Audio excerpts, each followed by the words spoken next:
they got this big old Michael Jackson thing at Lincoln Center. Oh my God, this whole thing's Michael freaking Jackson. Oh my gosh. I gotta see this from outside, but I don't want to miss my movie. But look.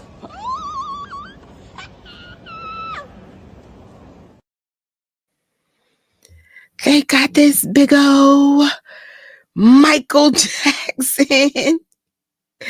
What's up, y'all? What's up?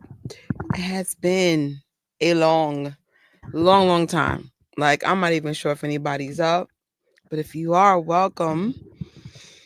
It's been a minute. We are about to witness history. We are about to witness history as the Michael Jackson biopic has its early access, which is April 22nd, and then the full release, which is April 24th. But to be honest, I consider it the opening day now being the 22nd because they have shows the 22nd, the 23rd, and of course 24th. What's up, Kelly Gale? What's up? So this is going to be a different kind of live. We're not doing a presentation because I don't know if you guys saw my Ryan Gosling live. I was in the hospital, and then I had complications again this week. Almost had to go back to the hospital. So I'm like, I don't have time to do stuff like this, at least not at this moment. So we're just going to chat if there's stuff you guys want to chat about, or if somebody's brave enough to be a co-host, feel free to come up. My only request is please don't curse. Please don't curse, and please do not be unnecessarily messy. But otherwise than that, welcome to, I'm going to call it Michael Jackson Biopic Week. It became a thing. So let me just break a couple of things down to you. If you're not aware, we do have 2 Michael Jackson weeks. One is the week that Michael transitioned to heaven, and which is the June 25th week. And then we have Michael Jackson's birthday, which is August 29th week. So now we have another week rounded. And for those, technically it was 2 weeks because some of you guys flew out to Berlin and, celebrated a little bit earlier. Oh, what's up, Serena? Washing dishes right now, so I won't be able to chat for a while. I'm almost done though. That's what's up. Get them dishes clean. Hello and hi. So, I have so much on my mind. Again, there's no presentation. I think there's only one slide, and it's just of my where is it? Here we go. The TikTok. I have a TikTok called I Love the Jackson Family. I'm so happy to see it growing organically, like no issues, like y'all got love. This is my only successful TikTok. So, and especially if you're under Gadget Trish. Gadget Trish TikTok gets more content than anything right now. When we start memberships, then of course YouTube will get the bulk of it. But for now, TikTok Gadget Trish gets all these, I call it subliminals. If you kind of want to know what's going on through my head, there's a lot of subliminals there. And just, whatever, me just having moments. Hey, Cheyenne, I miss seeing your live. Hope all is well. So excited for this week coming.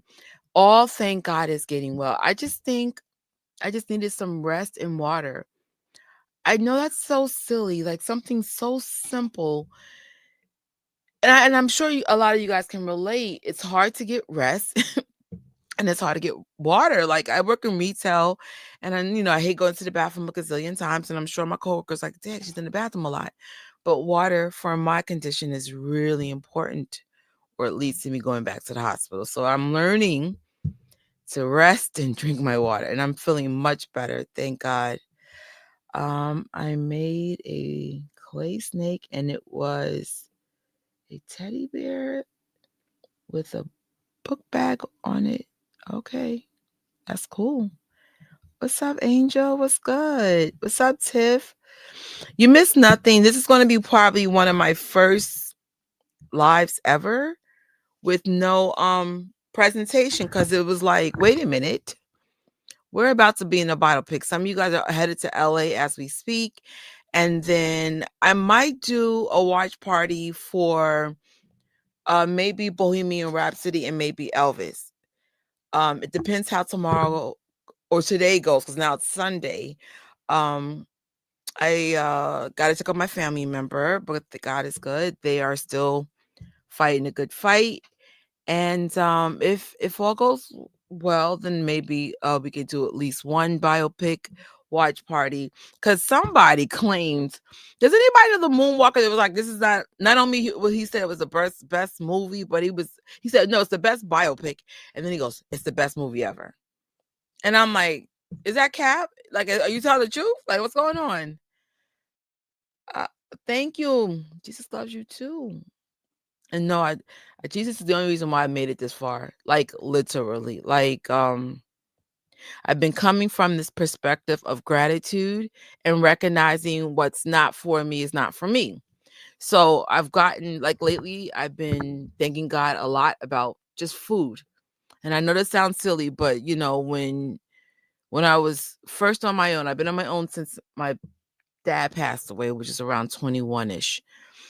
I decided not to go with my mom. So I was on my own since. And so I remember I used to starve. I lost so much weight because I refused to go back to my mom's house. And it's not that I had an issue with my mom, but sometimes when you're in your 20s or teens and stuff, you just got this weird rebellious energy with your parents. And I had it. So I didn't want to be under her roof. And I didn't want to disrespect her. So I got super skinny. And so I never forgot what it is to starve. And the economy's tight again. And I'm even more grateful that I still can manage to afford food, because it's hard to get these, things like, the government subsidies like food stamps and Medicaid. Like, sometimes you gotta fidge the numbers, which I would not recommend, because they sometimes catch on to this stuff. Or go to food pantries, which I used to go to. There was a food pantry in the Heights that I used to go to. Um, but I forgot why I stopped going there. I know they relocated and I never found out where they went. But the point is, like, I'm grateful to have food, and I'm grateful to wake up. I'm grateful to be alive. So yeah, let's say all that. Yeah. Jesus loves all of us. And every time we get to wake up, it's a good thing. Can't wait until the film. Listen, this is all I've been looking forward to. Um, when they had the Berlin uh early access, and the fans are like, this is great, this is wonderful. I had a feeling it was in that vibration, because why would you release something 2 weeks ahead knowing the fans could destroy your product? And so you had a lot of social media people there. Of course, you had MJ. I mean, I think they were all MJ fans, but we know as Moonwalkers, there's subcultures to this stuff. So then you got super fans, you have casual fans, you have, fill in the blank. There's so many different subcultures of Michael Jackson fans. And so this is what the makeup was for uh the Berlin release. And so I was super happy to see Brandon there. There was also Joseph Moonwalker. Like, there was a couple of people I did recognize. But I was like, and I believe everything they said. I did. But we still got to see this for ourselves. And of course, I found out there was an early release in Gary, Indiana. And there's a couple of other people that got private screenings. And of course, the LA one will be Monday, the 20th. And then, of course, us normies will have early access on the 22nd. I have tickets for the 22nd, 23rd, 24th, and maybe the 25th. I haven't booked it yet, but I'm probably going to do the 25th. Where are we going? Hey, Brucey Brew. I think there will be a sequel for sure. It hasn't been confirmed, but I think this is easily going to be a $1 billion film. So many great things said about Jaafar. So many great things spoken about Coleman Domingo. Now from the normies, like film people, the reviews were a little bit more mixed, but nothing bad. Like the worst score I saw was like maybe 3.5. And that's only because they wanted like the latter half of his life. And then there was some controversy about the ending. So I can't wait to find out what the ending's about. The Berlin premiere looked amazing, and I saw so many amazing outfits there. Absolutely. Absolutely. And I really encourage everybody to, like your MJ fit could be a t-shirt like this. It could be sequins, loafers with white socks, fedora hats. And I even saw somebody wear the fedora popcorn hat. That counts. What else? What else? Me, I'll be doing a lot of references because I work in a place where they're not going to allow me to wear MJ merch. I could wear a reference. So you're going to see some shine. You're going to see some winks, some creativity because I need to keep my job. I'm going to cry or y'all. Not sure if I will go. I hope you get to go. And yes, bring some tissue. Yo, Leah, do you want to be a co-host? Do you want to be a co-host? Let me know. I think I'm gonna watch the Jackson's American Dream. That's a good idea. The whole thing with the watch parties, because we did American Dream on this thing, but I just think you should watch it because it's just a good refresher, just so we could have like a comparison. Because American Dream, if you guys are not familiar with the American Dream, I will call it miniseries, that was done by Jermaine Jackson, which is Jaafar Jackson's dad, and I believe Jermaine's wife at the time. I hope I'm not messing that up. And they did a phenomenal job, and it was about the beginnings of the Jackson 5. This is a little different. You're going to see some of the origins of the Jacksons, because Michael started with the Jackson 5, but it branches up until Michael becomes solo until the end of the 80s. And then if we're lucky, we'll get a sequel, and then we'll get the rest of the story. So that'll be really awesome. Oh my gosh, good morning. Part was confirmed by Jaafar in his latest Entertainment Tonight interview on YouTube. I'm feeling so much better. So much better. I can't believe water and lack of rest is like causing so much problems. But I'm resting, and I'm like, when I went to the theater earlier, well, now it's yesterday.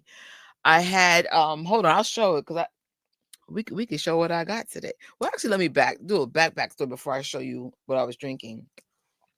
So yesterday, they had Stranger Things Tales of 85 in the movie theater, the first 2 episodes.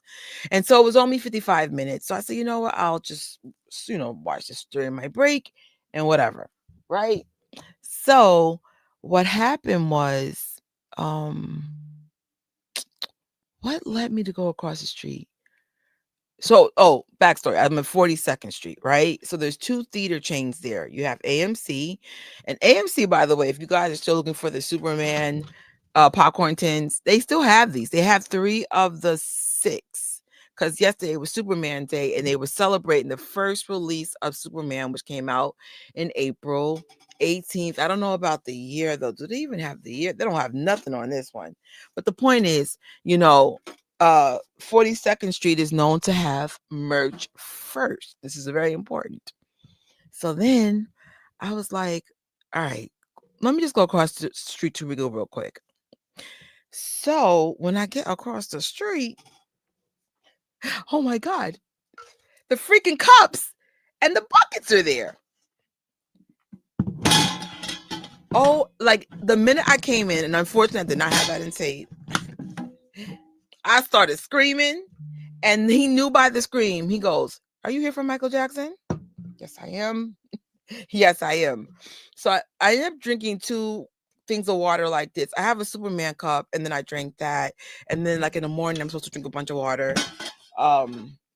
Yeah. So I'm feeling much better because I'm drinking my water. I'm taking stuff with less salt. I'm being mindful about my health because I'm like, it shut my channels down really bad. I was just like, huh, like you can't. I'm sure you could shoot from the hospital, but it's not a good idea. It's very busy.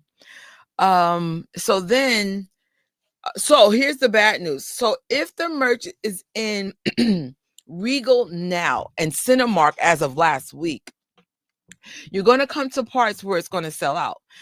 There's a 50-50 chance, unless they put stuff on the side specifically for the movie release, there will be no merch.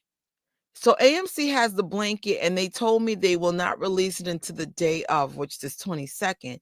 But Regal is selling that combo now. That combo cost me, I think, $27.21. So, like, I know you want to get your fresh popcorn, yada, yada, yada. But listen, if you want the merch, just get it now. Most theaters will be kind enough to let you get the merch without buying the ticket. However, they have the right to say no. My trick and my tip, if you want to get concession without buying a ticket, you're not going to ask them to go to the concession stand. You're going to say, "Hi, I'm here just for concession." When you ask, then they have the option to tell you no, as opposed to you just saying, "Oh, I'm just here for concession." More likely, they're not going to say no. It's a little trick I learned over time. But yeah, because the minute you go, "Oh, can I just buy concession?" No, don't ask. Say, "Hi, I'm here just for concession." And most of the time, I have been told no, though, especially at 42nd Street, but just saying, little pro tip. And the Regal at 42nd Street tends to be open at like 9, 10, 11 in the morning.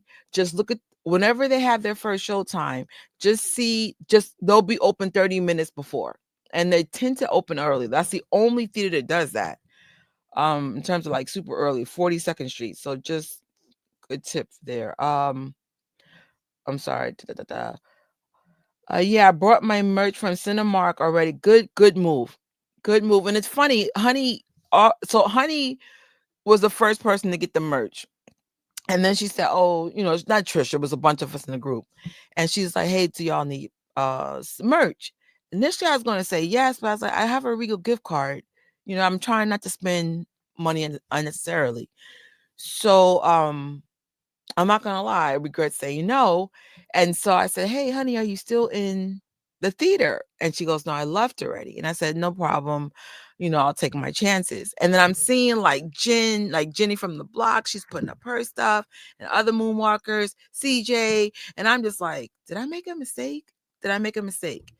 And then, as I'm watching Stranger Things tells from 85, something just was nagging at me. Go across the street. Now, the only downfall is I had to stay at work longer, because, I'm over the time that you're allowed to be outside. But that's all right. It was worth it. I got home late and I was like, I got my merch. Um, thank you. Thank you. So, yeah. So, if you're for the merch, for those who are familiar with the whole drama with the whole Mario thing, let me see if my Mario bucket's in here. Hopefully it is. Hey, y'all, I actually got pants on today. If my Mario bucket's in here, I can't see it because it's a big light over me.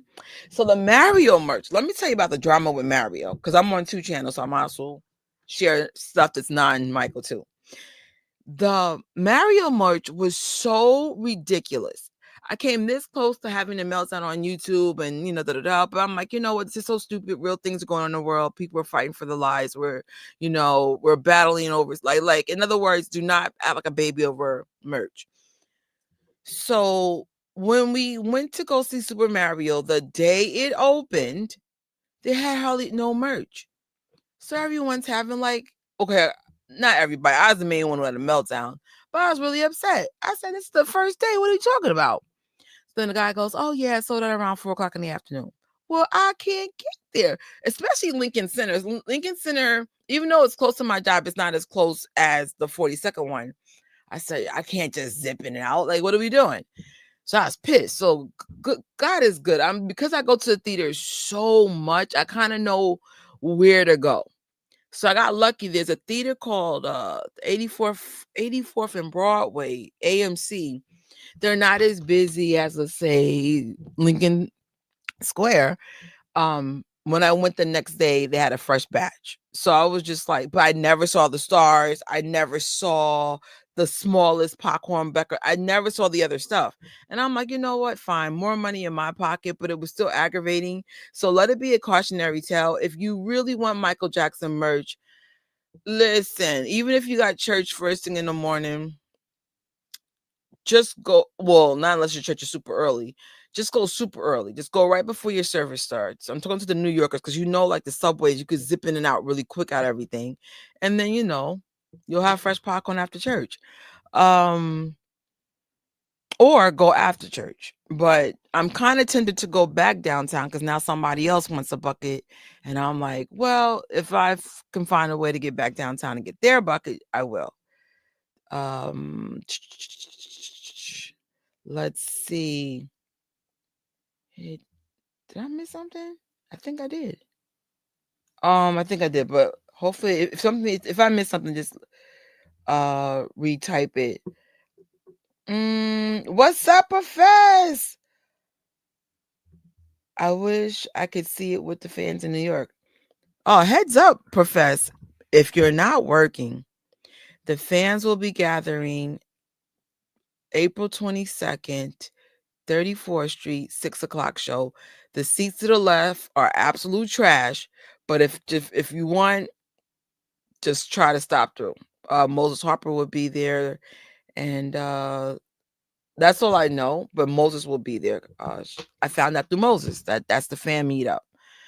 Otherwise than that, maybe we could do a meetup another day. Who knows? What's up? What's up, Kara? Pew, pew, pew, pew. So, yeah. And there's another popcorn bucket. I know it's going to be like Hunger Games, freaking the Mandalorian one. And so, the Mandalorian one, I'm gonna have to give props are due. They did their thing on the merch. Not saying that Michael Jackson didn't, but they played it safe. So it's like, like for example, the fedora hat the concept is excellent, but it's like, if I don't get it, I don't get it. The one that I wanted, I have.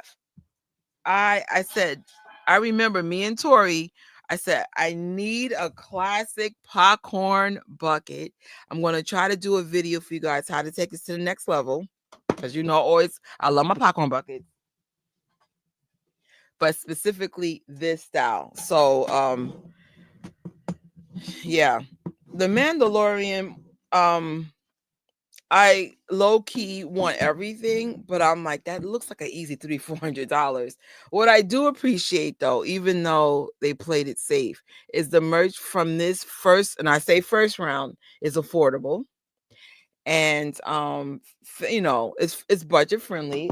I love this cup. I love how it sparkles. When you see some of my outfits, let's just say this cup is going to be with me every movie.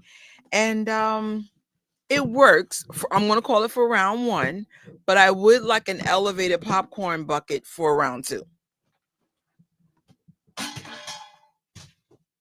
And I know the popcorn elevated buckets are expensive.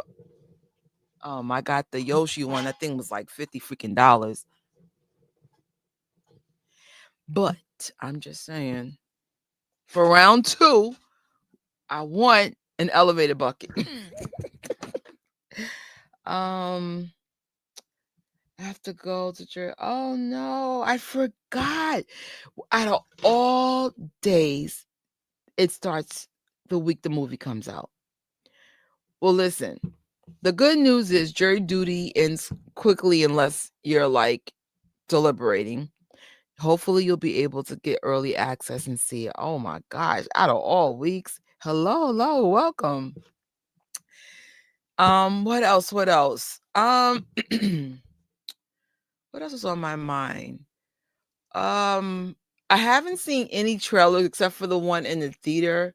So I might play that with you guys before I go. We'll see, because they've been like kind of strict with what you can and cannot show. The popcorn bucket is it's a classic look. You could use it for storage. Low-key, yes. Yes. I like the popcorn bucket for round one is perfect, because from someone who does collect popcorn buckets, like for example, let me pull up the Grogu stuff, because I could tell this is going to be damage. Grogu. I was like, bruh, Grogu popcorn buckets. Like, and the fans are already melting down. So I'm like, oh, here we go. But they're insanely dope. But that means they're going to be expensive. And so instead of us spending a whole bunch of money on popcorn buckets, we could just spend the money on getting tickets to see the biopic. Why not? Let me just see if you guys can see what I could see. Of course not. There we go. Because I was like, oh my God, these popcorn buckets are insanely dope. But again, they cost money. Let me just update what I'm trying to show y'all. Give me a second. I have not done a live in God knows how long. And for those who do lives, it does take a second to get back into the swing of it. Look at that freaking container. That's got to be a minimum $50. I want that one. Oh my gosh. What else? And then of course they have the classic. Well, like Lena said, the classic's perfect. You can't use it for storage. It works. It does. And those are always the most affordable. But look at this Hellman thing, the Prim. And then like Grogu and Mandalorian has like stuff exclusive to just certain situations. So I was like, oh, they brought it. They brought it.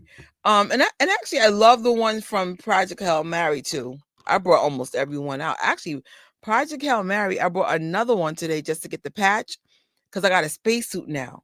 Yo, that was one of my favorite movie fits probably ever. I took a spacesuit and then I put the Hail Mary patch on.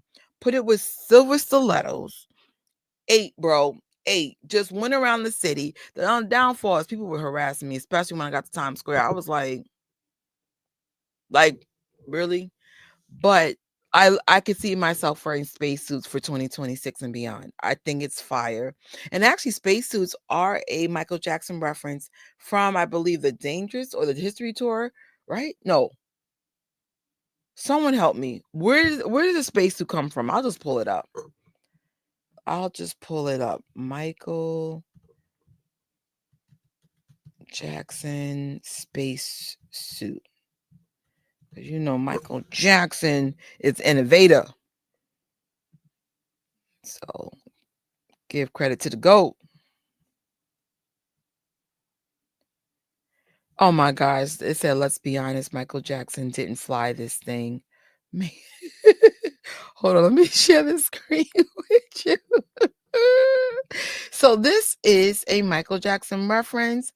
Now, for those who are doing movie fits, let me break something down for someone who's had some epic fits and some epic fails. You could try that space suit thing if you want to, but it might go over a lot of fans' heads, right? Because you got the super fans, the normies, the casuals, da da da. So, oh snap, what's up, Carol? Thank you, man. Thank you. I got this shirt during the Thriller 40 pop-up store, which brings me to another thing. Because we did have a pop-up situation. No, not that. It's 50 days. Oh my God, if I get selected. Ouch. You want me to jump in real quick? Yeah, let me find you real quickly on Instagram and I'll give you an invite. Because I don't know how long I'm going to be on a live today. I'm still like filling all this stuff out. So I did do a live on someone's TikTok. Oh snap. Why am I having trouble finding you? I know. What? Give me 1 second, Leah. Da, da, da, da, da, da. Leah, do me a favor, go into Instagram and just message me real fast, cause I don't know why I don't see you. I know we're friends. We literally just spoke. We are almost here. I can't believe I'm feeling so emotional. I'm sorry, I've seen a lot of fans cry after they saw the movie, and I just know I'll be crying. I think we're all going to be crying. So many good things said about Jafar, and like, let's give Jafar his flowers. This is his first time debuting as an actor. I mean, I don't know how you go from a golf, or he was interested in being a golf player, to a singer, to now an actor.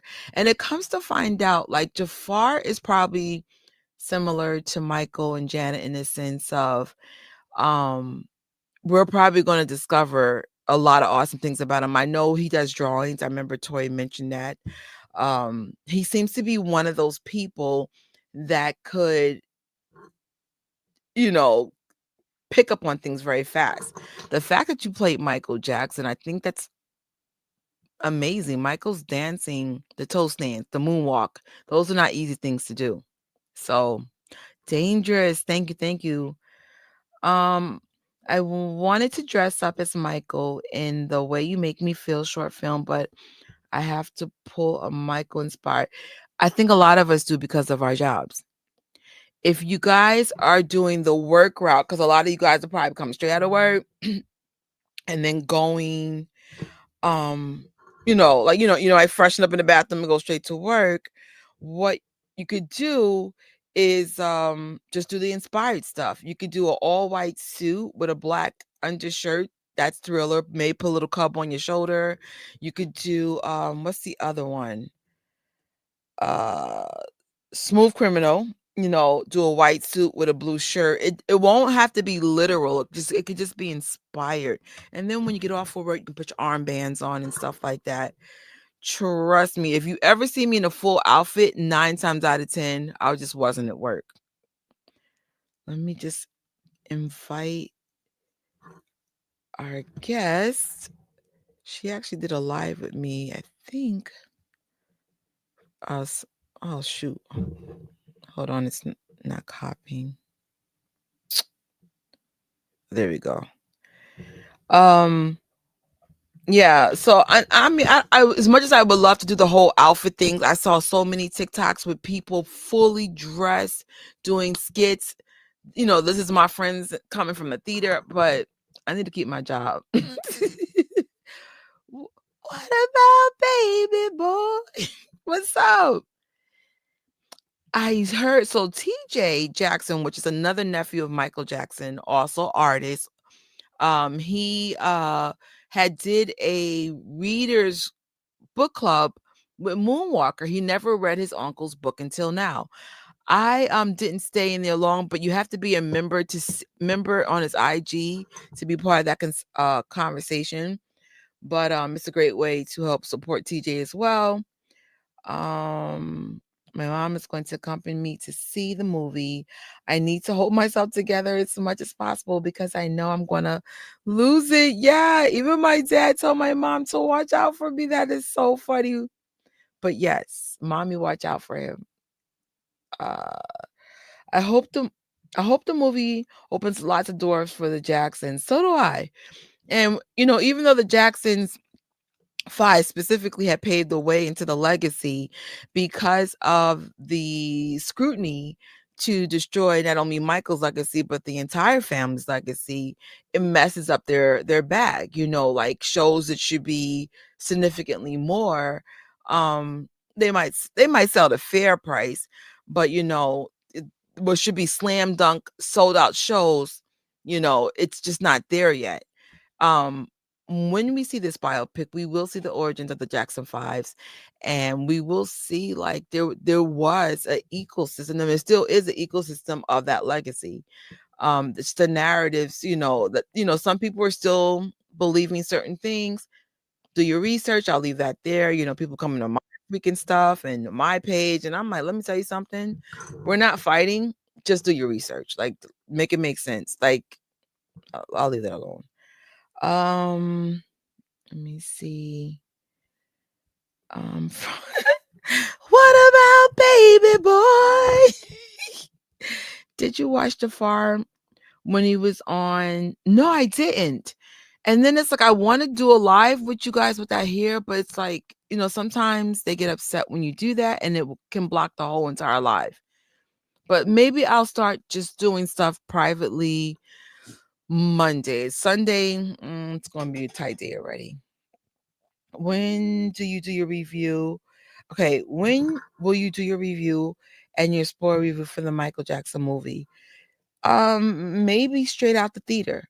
I'm going to be with some awesome people on Tuesday, so keep you posted. Maybe I could do a live reaction straight out the theater like John Campia does, or I could do with the group and then do my own at home. Uh, or or if I get home early enough, I could do a live the 22nd. But it will be spoiler free at least for the first week. I understand a lot of you guys will not have time to see it until the weekend because you have busier schedules. Jafar's journey is so amazing. He was meant to play the role. I feel we need to protect him. There are a lot of nasty people out there, unfortunately. Absolutely.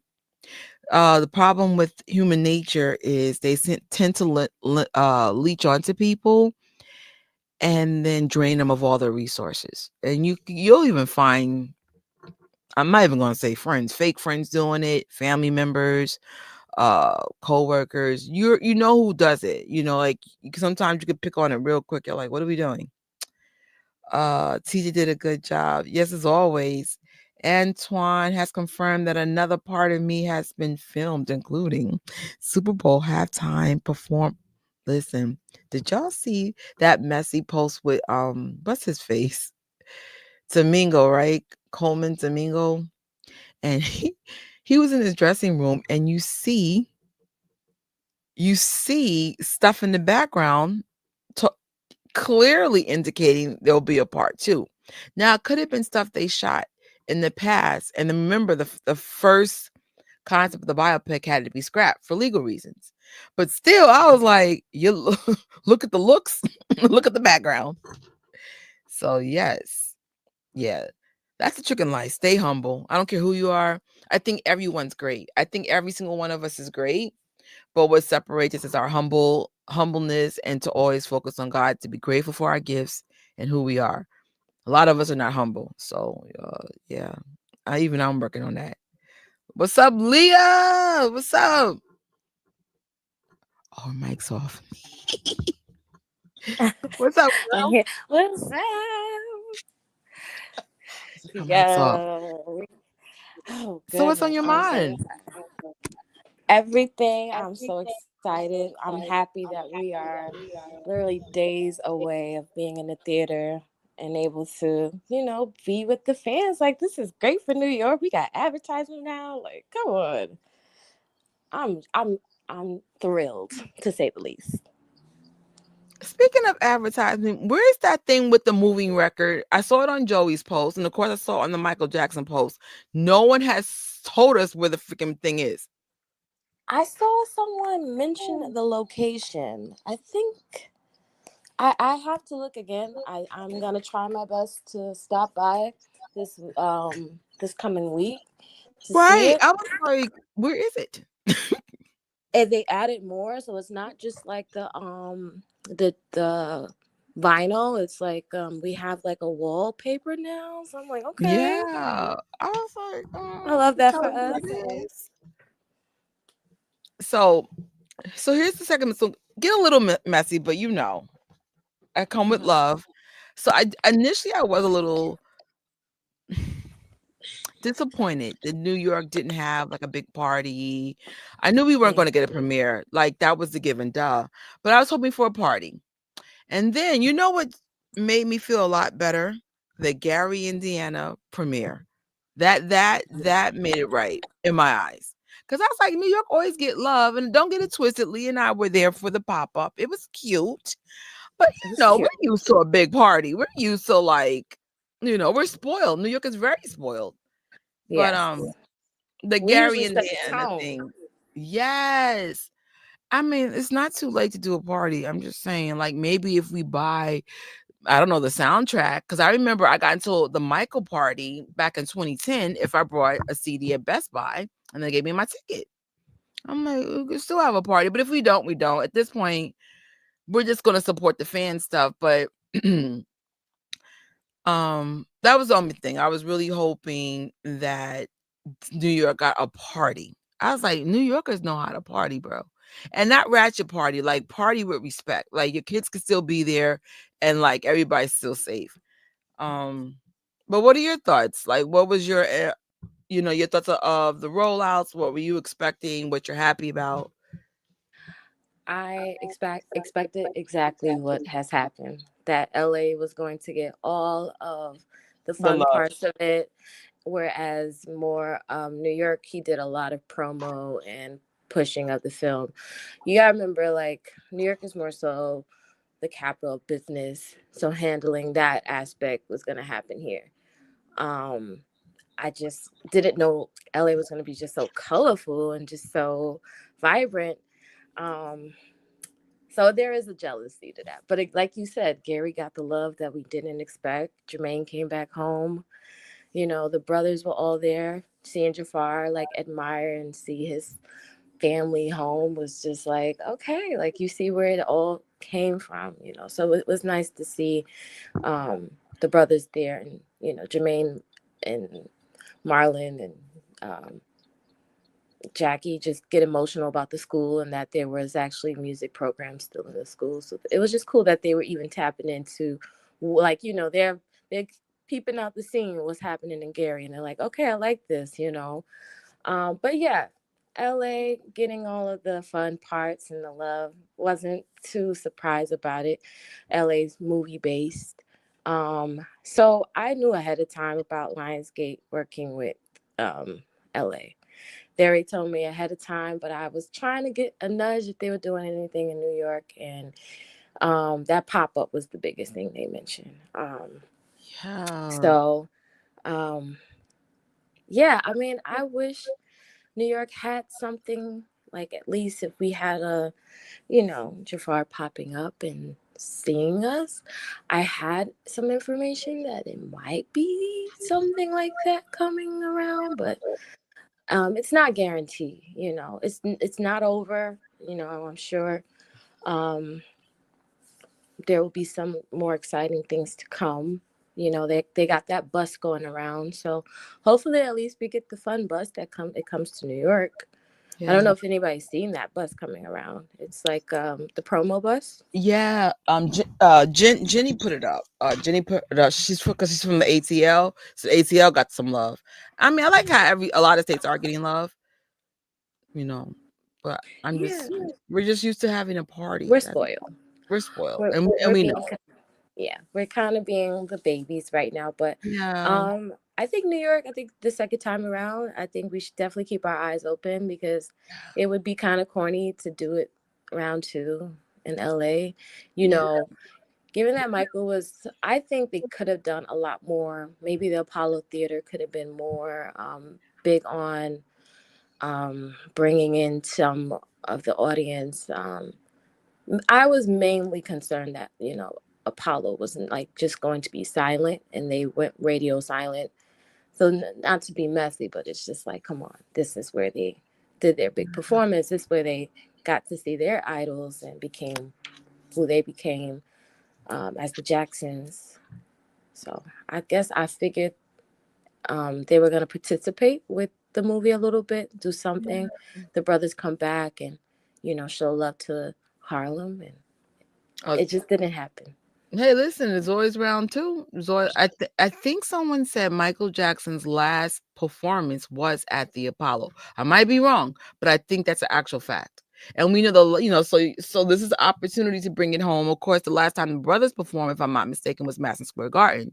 So we could make it a New York thing.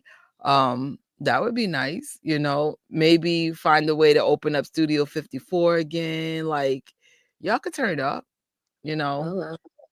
Honestly, like Yeah. if life wasn't so chaotic, I'm sure I would be in LA right now. And I was even tempted to go because found out the premiere is actually a damn off already. But then it was just like, nah, just stay still. Like, just stay still. I've had more blessings being still than to drive Yep. myself nuts chasing stuff. So I was just like, nah, let me just find my popcorn buckets and just find my happy little things that make, because those things make me equally happy too. It's like, oh, I got my bucket, But I was tempted because they had a sign up yesterday. I forget the name of it. It's like Lido or something. The point is, we got into a industry party with this place, this site. I know And exactly what you're talking about. I yeah, know but I was like, you exactly already what you're talking know a last minute LA booking trip is gonna be a lot of money. And I'm like, nah, don't do that. Save your money, Oh, be responsible. that same site. So okay, so um, Lionsgate, because for the most part, I wasn't sure about going to LA because, like you mentioned, it's just the cost and everything. I wasn't trying to go, you know, take myself out there. But I'm persistent. So when Lionsgate was just giving me information, but wasn't trying to give me details that they were gonna give me tickets or get me in there, they then tells me, oh, they'll hook some things up. But it was just like it's too last minute. I reached out to you guys back in on February 2nd. Like, come on, you got to give people time because you're coming from a whole different state. But that site you're talking about, I told so many people about it because if you're in the LA area, it's like, come on, like, it gives people an opportunity that would have never gotten the opportunity to see it. So I try to share as much as I can, but now they're at capacity and they tell me stop sharing. It's Yeah. like Yeah, we it's can't it's share anymore. tricky. It's so tricky. And it's like, for now, we'll just chill. Like, cause I was just like, cause I also want to be happy. Even though we're in New York, it's still chaotic. Like I brought 2 bags today, and then I had to pick up. I might have to get another wig, and then there's an outfit I forgot I never wore, but I can't find it. So I was like, could Mm-mm. you imagine me trying to like do all this and I'm flying out? Just chill out. Yep. Yep. I definitely wasn't mentally ready, and honestly, I didn't get physically better until yesterday. So I was just like, could you imagine having issues with your health and you're trying to fly and Oh not no. chill out? Yeah. Too much. Too much. Hell yeah, like like just be happy for the ones who got the blessings and hope there's other opportunities. I'm gonna throw it out there though. If Hmm. there's any YouTuber that I think that should get hooked up, it's MJ Fangirl. I'm gonna say that 1,000 times because she's just that girl. Like almost 50K followers, a awesome community, great content. Um, as a Yeah. beautiful, just kind person, and most important, she lives in LA already. Yeah. So that's the only like everyone else. I was like, oh, I recognize this person. Oh yeah, I seen them on TikTok. But I was like, shout out to Brandon. I knew Brandon was going to make that red carpet. He did his thing He for was on top freaking of it. the biopic. Like Brandon Tussle is to be commended. Yeah. But I just, I wish there's one moonwalker. I ain't gonna lie, I wanted to see. It was because I saw Hector Bajor from Paris. Even Red Jackson, I would have liked to see. Red Jackson's in London. Uh-huh. Um, uh, and of course, so I would say, yeah, MJ Fangirl and Red Jackson. I would have loved to have seen those two. He could, Red could have been chose for London, of course. MJ Fangirl's not too late. LA still have a couple of days. Yeah. But a lot of people were like, "Yo, where's MJ Fangirl?" And I'm like, "I don't know. I don't know who's making the list." I'm like, "How you not know who this girl is?" Okay, so like so let me just be transparent to your audience right now. I really am a big MJ fangirl fan. So when I saw we were talking about it like a year and a half before there was like it was a major content creators. Like in my opinion, I just watch all the OGs. I watch everybody that has been standing the test of time, creating content, and it just really really took me by surprise that she wasn't in Germany. Right. I was really taken back. And besides, I was putting in the work to the point that NJ Fangirl was just like, it's okay. It's okay. Because I mean, like I said, I used to help out a lot with marketing, used to help out with just getting people in the right places. I feel like I'm the Clarence Avon of this generation. I really believe I want to be. And so I find it really odd when black people can't get into spaces. I don't like it. And so when I reached out to Lionsgate, I reached out to the company that handles press, and I was like, what's going on? And, I got a confirmation. I don't know. I don't want to tell too much of the business, but I got a confirmation. They knew who she was. That was insanity. They were Yeah. like, oh, yeah, she can, like, I'll give you everything. And I even show her all the emails because I did it. I did it without her consent because I'm like, listen, girl, let me do it because I know she's juggling everything. I just did it. And the fact that they knew who she was, and it didn't dawn on them to make sure all the things was cleared for her to go to Germany was insane to me. Yeah. Like, how do you overlook someone like that? But you It knew worked exactly what their so brand was hard. about. Yeah. 'Cause she So was doing content when there was no content. Remember last year, it was so like, there was nothing to talk about, but she was talking. yep. So it's like she's always been in this space even when there's nothing to talk about. And I'm like, well, hopefully, if you can't do it Monday, round 2, because I'm like, listen, I'm such a fan. Hold on. In my office, and this is always on my desk, I have a sunflower, and then I printed out her stuff, and I like, Wow. because she actually got me to keep from quitting. I was this close to leaving the YouTube space because for those who do Jackson family or Michael Jackson channels, it's such a challenge for reasons that doesn't even make sense to me. So I have multiple channels, and it's just like I know for a fact this one's struggling uniquely in a way that I was just like, why am I here? And Mm, then she was like, "Nah, it's not about how many people who watch. It's the community that you're building and the people that appreciate you."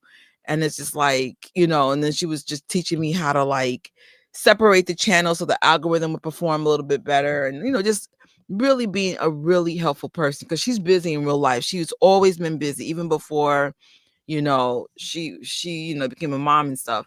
But I was just like, how dare she take time out of her busy schedule to help me? But she not only she kept me in this space, but she helped me to like thrive, like how to make it work. Cause Gadget Trish used to be everything, juices, everything. And it was like, you can't have all this on one channel. You gotta start separating it. So I mm. tell you all that, it's not about her, it's about her and the community that she is part of. So it's just like I hope that she doesn't get overlooked in the future. Is there any other YouTubers that you were hoping to see in this space that you can think of? My girl Tori, I'm surprised my Yeah. sis ain't here.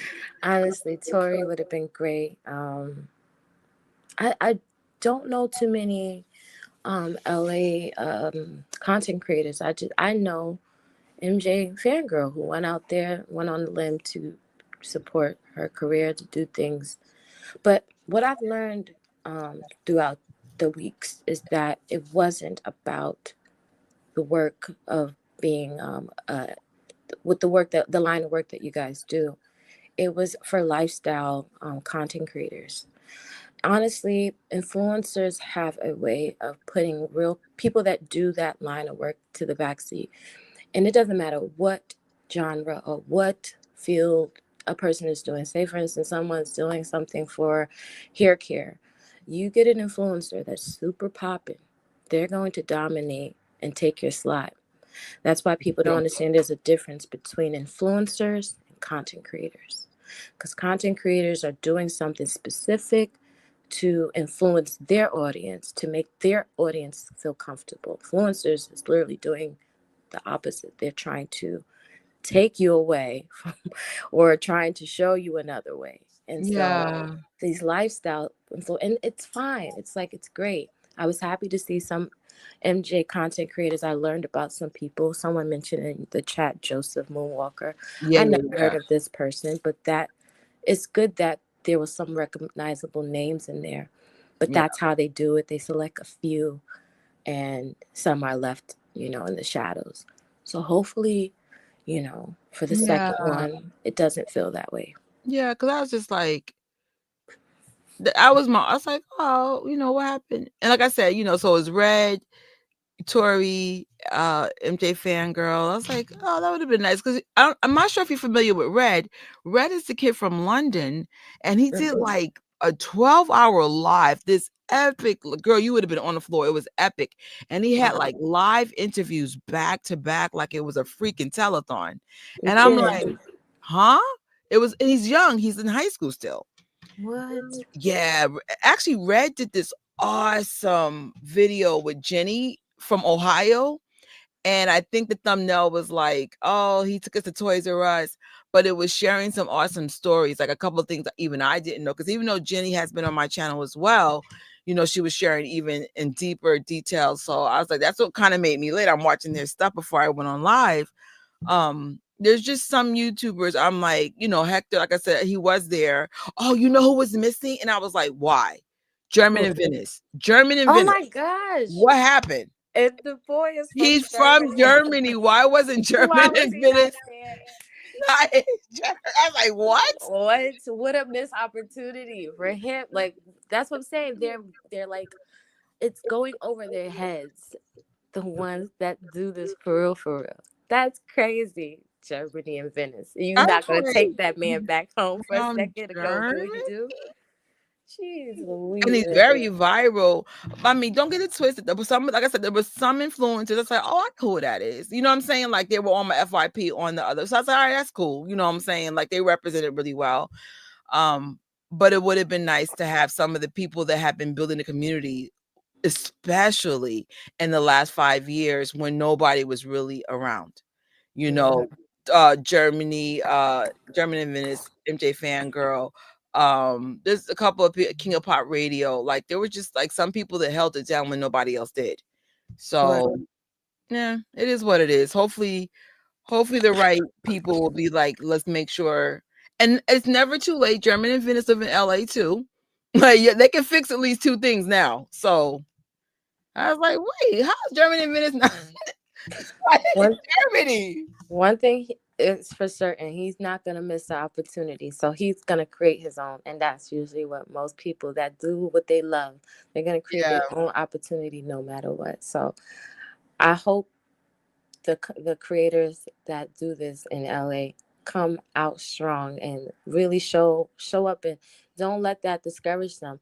So for anyone that is in LA, I encourage you to be bold. And I always say this, and it stuck with me for many years, is if you're not invited to a place, there's something wrong with the place sometimes. And maybe you need some Yeah. time to evaluate that. But then you also open doors for yourself. I never believe that anyone has more significance than the next person. I And absolutely agree. Hell yeah. we are all equal. So it never, the concept, and I think this is why I got into the world I got into, is because what makes you think that you're invited into those rooms and not this person or not me? So I learned a long time ago. I worked with one of the guys. What's that guy's name? Steve Manning. He was the Jackson 5 fan club uh, president, and him and I had a conversation, and he mentioned that too. Sometimes people create invisible gates and doors to keep people out, and the people that are gonna make it more exciting, make it more lively, you know, should be there. Like the fans should be there. It should not feel industry-ish. So hopefully on Monday, um, they let people in, and because even though we had footage from Germany, it doesn't feel like it was exciting. I don't think we saw anything that was just like, oh wow, it felt No, industry-ish. I thought Germany was dope, especially at the end when they all got together. I knew like the fans who wouldn't leave the movie theaters. I said Those are the fans, the ones who won't leave that theater. And then the ones who were doing the Heal the World, um, Mm-hmm. it felt really, really nice. Um, I know for a fact I couldn't have made it. It has nothing to do with money. I have to stay in New York. Like, Mm-hmm. I'm like, it is what it is. But no, it felt nice, but it was an interesting choice to be in Germany. Though I was like, okay. And then when they went to Gary, then I was like, okay, now okay, we're good. Right, we're good. Like, guys, like Germany, did y'all really want us to go? Our passport's weak. Like, what? I think because I think they did that because they introduced the bad stuff. And I think Germany, if I'm not mistaken, I mean, there's people that can fact check or do better with knowing these information, but I think Germany was very supportive of Michael. And I think that Germany was like the place where he did a lot of those concerts and even the videos that with those concerts that we do see. If I'm not mistaken, I think that was the purpose because I couldn't wrap my mind about it either. I'm like, that's Berlin? Why Berlin? So I think that has a significance to Michael um, and his touring. That's what I'm assuming. So I I don't mean, we know. know Germany loves Michael. Remember when they had the Thriller 40, and then they had their immersive experience? Like, we knew from that there was a relevance why they went there. It's clearly a strong fan base, but I think the concern I had was because traveling is really challenging now. It was just like, nah, I'm not doing that. Like that, I'm not doing. It was too much, because then you got to figure out, well, do I have to get the special papers? Because one of my coworkers, they go to Europe a lot, and they're the ones that, oh, I need you need special papers for this and this and I'm like, it was just too much on top of whatever, traveling stuff in general. In general, like I even get annoyed when I have to go from like one state to the next. I'd be like, one of my relatives lives in Jersey, and I'd be like, oh my God, I gotta pack a bag. Like it's always a thing because you gotta make sure you have everything, your toiletries and stuff. So overseas is even more challenging because if you have one thing wrong, they're gonna charge you for your bag or they're gonna make you throw your stuff out. We women, us black women have special hair products and when we need those products, and sometimes you can't get it when you leave certain Very parts. true. So the point is, I was like, I'm not killing myself or even trying to kill myself because people were asking me, did you even apply for anything? I said, no, I knew I wasn't leaving New York. I think remember I used to have the videos Yes. where I was like, oh, I'm manifesting going to the premiere. That's when I thought the premiere was in LA. When they said Germany, I said, New York is looking real good. And I literally was just like, we're done. Like I mentally was just like, mm-mm. Yeah, I think the states they're gonna come back when the second one rolls out. I hope so. Yeah, I was like, what? Again, shout out to Europe. Yes.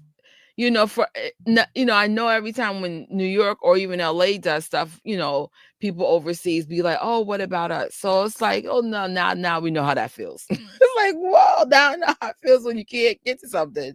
But it looked dope. I really liked it. Can't wait to see what LA does. I do know someone who got picked. I can't say, but look out for the people that I rock with contents. You're gonna see at least some familiar faces that did get picked for LA. Um, but yeah. Um, that's funny. Leo, why do you sound like you're singing when you talk? LOL. It feels like I I just heard a banger. Oh God. I don't know. I mean, I'm a singer.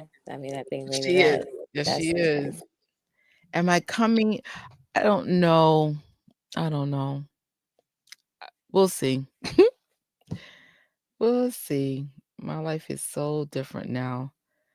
Um, yeah, thank you. I think we all should have collectively as a fan base be like, where's MJ Fangirl? Where is she? Um, have fun at the fan parties. I feel like we can get creative ourselves and don't need some. You know what's so the good oh, fun okay. you mention that there's a girl named King of Pop Radio. She is doing a party Saturday, April 25th in Queens. And there's another party in Philly, right? Blues Away. Am I not mistaken? Mhm. She's doing a party.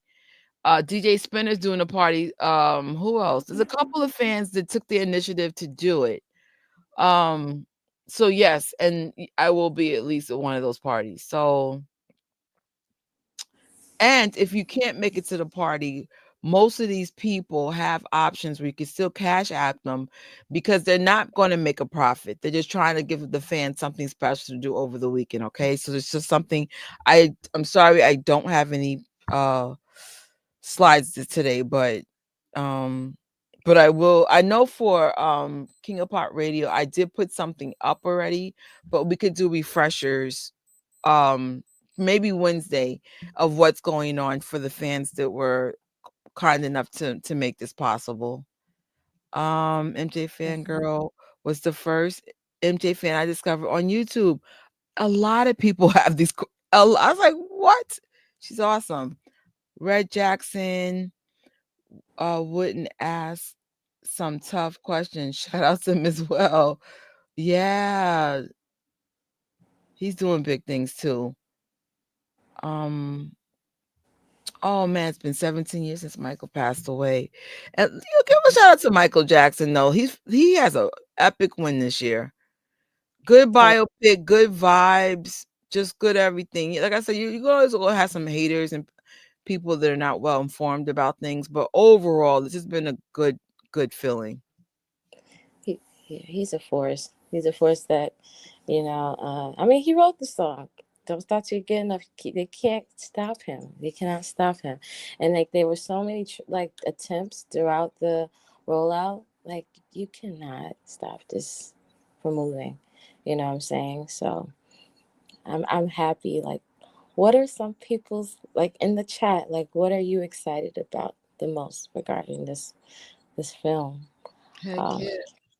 I mean, I think I can never get over the story of the Jacksons and how it became, and I hope there's some other details that we, you know, didn't know.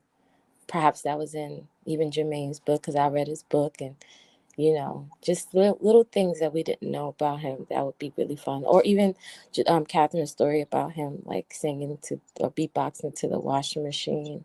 That would be nice, little things like that. But them even giving us this snippet of we're going past, you know, um, Thriller is that's exciting. I can't wait, you know. That was the beginning of the end too. Like, I think he had a nice run from Thriller to Bad, and then around Bad, that's when his life started changing and the media started making him, a spectacle and turn against him. Because I mean, I'm sure him having Neverland has spawned a lot of jealousy and just, weird things to say about people. I mean, and I don't think people understand. No one worked like Michael Jackson. Like you want Neverland, you want all that fame, then you're going to be a prisoner of that fame. And none of you guys would be willing to sacrifice that. And you have to stay nice. And you still got to be kind of fans cuz most of y'all would have lost it already. Like how many celebrities had meltdowns, like this gets to be a lot. I think it's very very hard to be in the public eye. I don't care who you are. So let's give Michael props for being I remember in Jenny's interview with Red, she was just like Michael would just let people in the house, let them, they would hang out with him and everything. And the more he saw you, the more comfortable he got. And I'm like, could you imagine like a celebrity like, oh yeah, come on in. What? You don't even know who I am. That's That's awesome. funny. Um it's always great to meet new fellow MJ fans, though I gotta say, you aren't as big a you're not as big a MJ fan as I am. I'm You sure. might you might be right. We're just chatting, me trying to get used to coming back on live, because you know what I noticed? Like, so when I remember I was going live, like, every day, all day, da, da, da, so that became a habit. But then when you stop doing things, then the new thing becomes the habit, and I found myself making a habit of not doing stuff after work. And I'm like, now you gotta come back. That's your money. Like, Mm-hmm. you got to come back, sis. Got to pay your bills. But I thank God so much for the rest, because I feel like, I know this sounds weird. I feel like my life is going to change in ways that I never thought it would, and I think God made me rest, because my life has changed a lot. Um, I'm not sure what I could say yet, but I got a brand deal and I got a collaboration, and um things are so, because that whole Ryan Gosling thing that changed everything overnight. Wow. So yeah, I don't think I could ever go to the movie theater looking like a bum ever again. That's what I'm gonna say. But it's cool. It's so cool because No. you're like, what? Because the people who did the movie let me keep that shout out on his thing, and I'm like, you never know what one thing will change your life overnight. But what I've learned, no, whatever doors are closed to you, those doors are meant to be closed. And the ones that are going to open, they're going to be something as silly as you being in a movie theater screaming over someone else. So it's just like Mhm. everything that I've ever gotten this year, and it's only April, has been over something really simple and small. I'm like, wait, what? So you kind of understand how God works and Yes. how alignment really goes. So I'm like, any door that has closed, It's other meant ones to be have opened. closed. Yeah, it's like other ones have opened. That's all. It's like it wasn't, those doors weren't that's not for you to walk through at all. That's right. So just in case people are feeling a little salty, oh, what about, I get it. We're spoiled fans. We're used to getting what we want. Can't have it all the time. That's one thing I know about the fandom. You might see me at an event one year, but then you might see Tori at an event another year, and then you might see Shelly. But it's rare you see us do everything all the time. Um, money, time, sacrifice, whatever. There's so many when you travel, it's a lot that goes with that. A lot. Do you have enough PTO? Do you have, it's a lot. Berlin was amazing. I heard so many great things about it. It looked amazing. It really did. Especially with there were pockets of fans. You could tell who the fans were, and you could tell who the industry people were. And I'm like, yeah, keep rolling the footage on the fans. I see the fans. Yeah. I Yeah. see them. They were penetrating through some of that industry. Like, have you? I mean, me and Leah have been to industry parties. I never understood the point of people like trying to like connect with people at a party like that. Listen, Mm. enjoy yourself. Like, what? Like, I've never left the industry party and be like, we're about to have a business. I'm sure people have it. I just never had the opportunity. It's I'm weird. more yeah, I like to dance. I don't drink anymore, but when I did drink, open bar, let's go. Like, Yeah. It's funny because I didn't know until I went um to see Janet, and Janet had a party after in which my uncle worked with her, so I was invited to go. And what's Gabrielle Union? I didn't realize how much of a fan she was. She was not acting like a celebrity at all. She forgot who she was. She was let's fanning out go. on Janet. She was dancing to the music, and she was like the first person I ever seen at one of these parties that just let loose. And I was so like, I love her. Like I'm like, I really love this girl. And Exactly. Like, it's so stiff at those things. Like people don't understand. Like you're not missing out on anything like that when you go to those things. You're not. It's really, that's why Michael always wanted to be with the fans. Even when he did the big, New York City and him stand. I think that okay. Now that I'm thinking about it, we might have a rollout in New York. Because think about that iconic moment of him standing. What's the record store? Him yes, standing there with Tower. that No, not blue. Tower Records. It Oof. was the other one. Yes.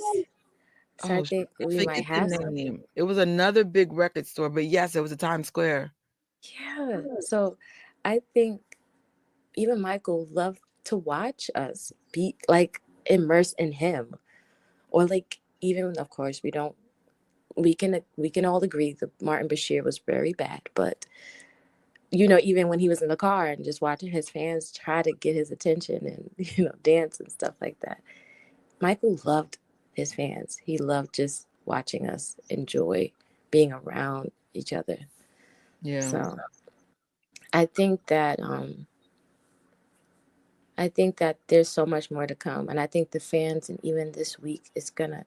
Oh my gosh, we're gonna see so much greatness between, like, just with the fans. I think we're gonna really show And up and show out. movie, listen, I don't have any of my stuff queued up, but I highly so this is what I learned in being grounded for almost a year and a half, right? Just stuck in New York.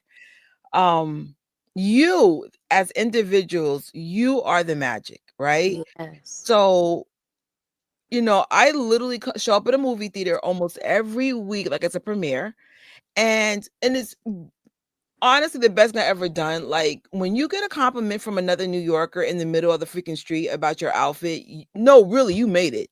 Because New York is like, you know how we are. It's just like my Mario outfit the other day. I did the Luigi. Like young people were like, "Oh my god, your outfit!" And I'm like, "What?" It made my day. I wasn't even seeing it coming. So it's just like, and I love being in any form of cosplay or anything with color and whimsy. Like that's my real joy. And so I say that, when you go to your Michael Jackson screenings this week and next week or whatever, show up as if you're at a premiere. It's not about being like peacock or nothing, but it's just like moonwalkers have something in them that's a little bit unique from other fan bases. They're very, very creative and they're over the top. This is one time I'm encouraging you to go all out because it's like I think there's going to be more people like you in there. So you're not even going to be. I mean, when I get dressed, 90% I'm by myself, like the only person. Like Mario, I will give them props. The first 2 weeks, we were seeing a bunch of people with caps and stuff. But we're in week 3. I was the only person dressed up. I was like, I don't care. Like anything I do, any you name the movie, I've dressed up for every one of them, and it's because it's like, okay, I can't afford to travel, but I can still bring magic no matter where I go. I'm gonna make the best of this situation. You know what I'm saying? Because it's just like, and I think I found myself, you know, I found myself in this. I used to always be this girl when I was a teenager. I don't even know what like, I always think about, like, what made you change because you were whimsical, and then I guess other adults got in my head, and I'm just like, "I don't care anymore." Like, I'm gonna do what I wanna do. I've always been big on fashion. I've always been very, like, bold, and, I feel like myself. I start doing things that make you feel good about waking up in the morning, like, if you have kids, make them a special breakfast. Like, Superman Day was yesterday. Y'all could, make do a little Superman theme out. Like, make your life as wonderful as you want to make it. That has nothing to do with traveling to Berlin or Gary or LA. You could do it where you're at in your own home, in your own space, in your own little town. Like once you start making magic in your own space, then it'll attract what it needs to attract. That's why I was just like, I know I'm supposed to be grounded because then I found myself. You can't find yourself if you're always zigzagging everywhere. I'm like, yo, like I found that I might have to be in New York another year. And I'm like, I'm up for it. Because then that means another version of myself is going to be coming out again. So I was like, shout out to New York. Y'all are dope. Like, because I was like, I would say like every other movie fits someone stopping me. And I'm like, New York? Y'all are mean. Y'all actually nice now. Is London going to do a premiere? They did something already. I just don't know if it was a premiere, but they had some kind of screening. And I only know that because someone texted me and they said someone from London had saw a screening and they were good with it. But I don't know if it was a premiere. Sometimes you have to slow down and create your own change. Yes, the travel industry it's so hard and it's so Yes. expensive. And I'm just like, financially, I'm still having struggles that are, like, so unexpected because I was good, that's all I'm gonna say, and now I'm not, but I'm not the only have y'all seen the YouTubers that were making 10 to 20, 30, 40,000 a month, and now they're all broke? Because things Yeah. are shifting, things 'cause so you're so used to having so much, you never even take account that you have to take accountability for your money. So I said, if people who are making 30, 40,000 a month are struggling, can you imagine people making, like, 3,000 a month? Like, it's night and day. Aw, thanks. You ladies got the mojo. You got this. Thank you. Thank you to my co-host who got a very last minute invite. Is anybody else surprised that Oh I my gosh. I should have read this, but Tiffany. yeah, I was surprised. I was like, what? Cute kid though. That He's giving me baby. Michael Jackson energy. That's for sure. We haven't maybe another Jafar 2.0 in the making. That baby was running him ragged on that red carpet. Oh goodness. It was so Uh, funny watching Jermaine run it up and down like that. That baby was yeah. dancing. He had the Jackson blood. He's ready to be right on the stage. Offhand, do you know where the Philly party is? I'm gonna put Philly, MJJ, Michael Jackson. Let's say April 20. Is that 25th, right? Because hopefully that will bring all that information up. No, of course not. Michael Jackson, Philly. Did she put her company name on it? Blues Away? Blues Away. No, that's the only downfall of not having a presentation. No. Offhand, I don't know. Someone said they purchased 2 tickets to see film alone back to back. That's amazing. See, this is where like the love and where it really matters, because that's like, I know I'm gonna see it more than once. That's for sure. Oh, I heck know yeah. I'm not like, it's not gonna just be this week. I'm gonna see it many, many times.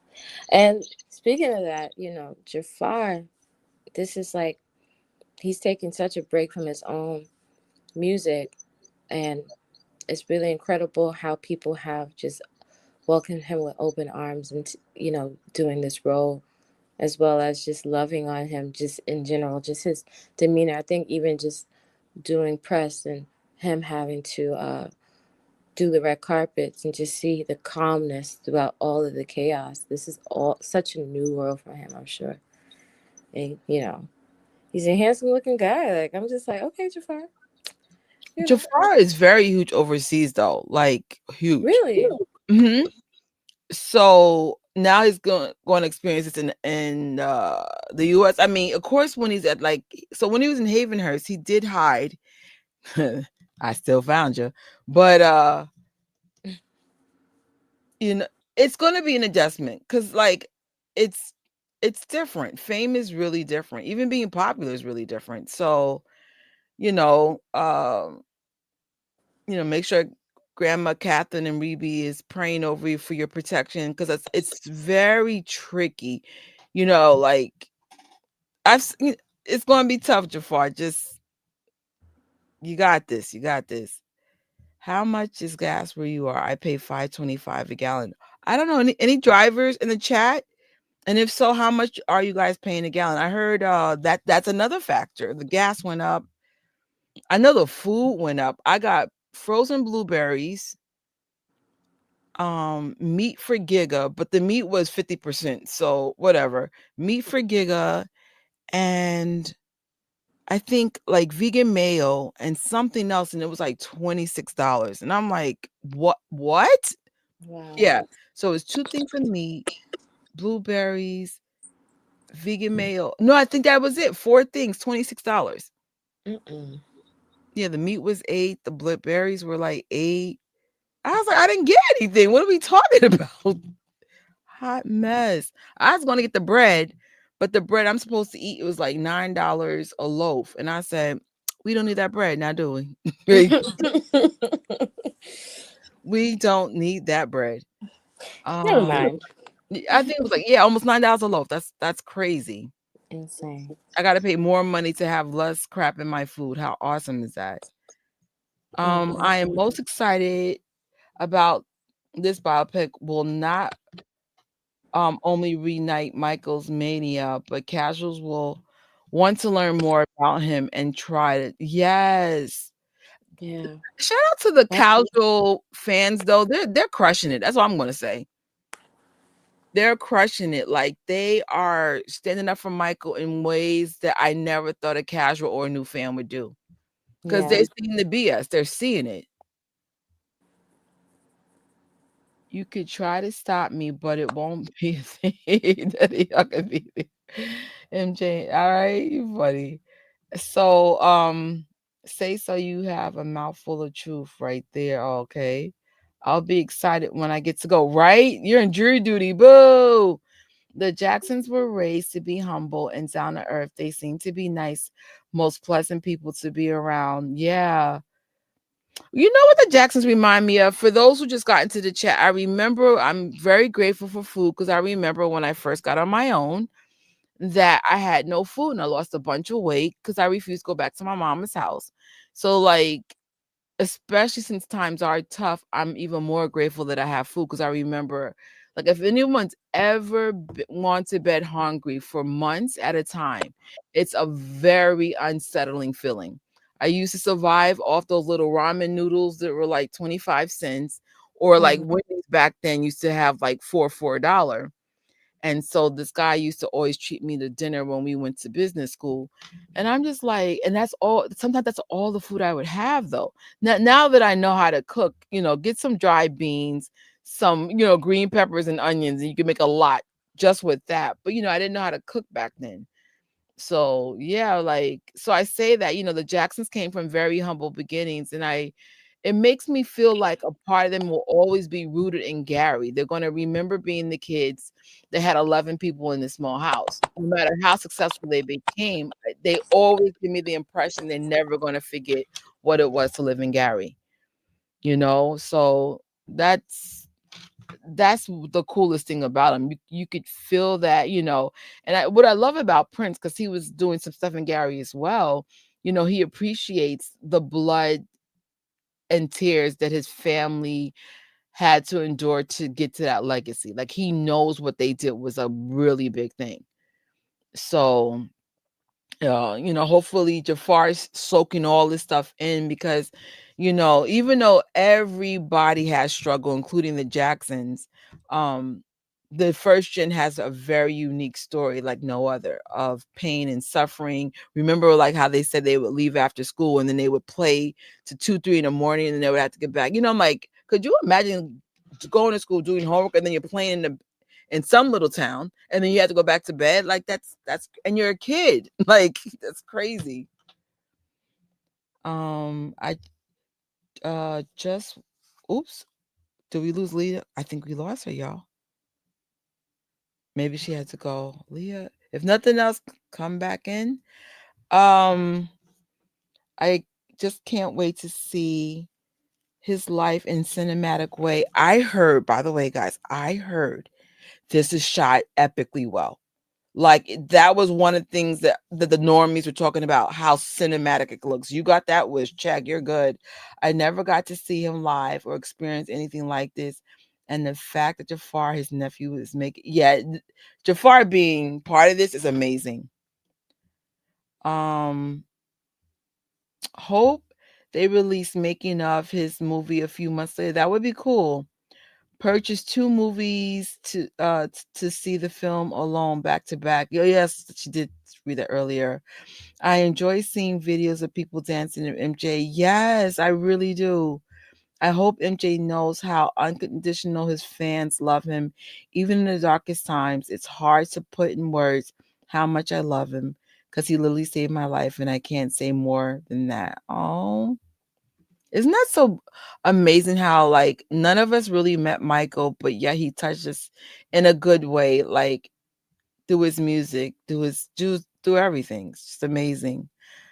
I thought that was his grandson, but then remembered that Jermaine, dude, has I can't. Yes, Jermaine has some kids. I heard Jermaine's little boy is Abul and he's 3 and he's the youngest. Yeah, he's the youngest, second gen. Um, he said he's not really as passionate about music anymore. Are you talking about Jafar? If so, spill the tea. In Tennessee, she's paying Texas, I'm sorry, Texas, she's paying 3.56 a gallon. That's still a lot.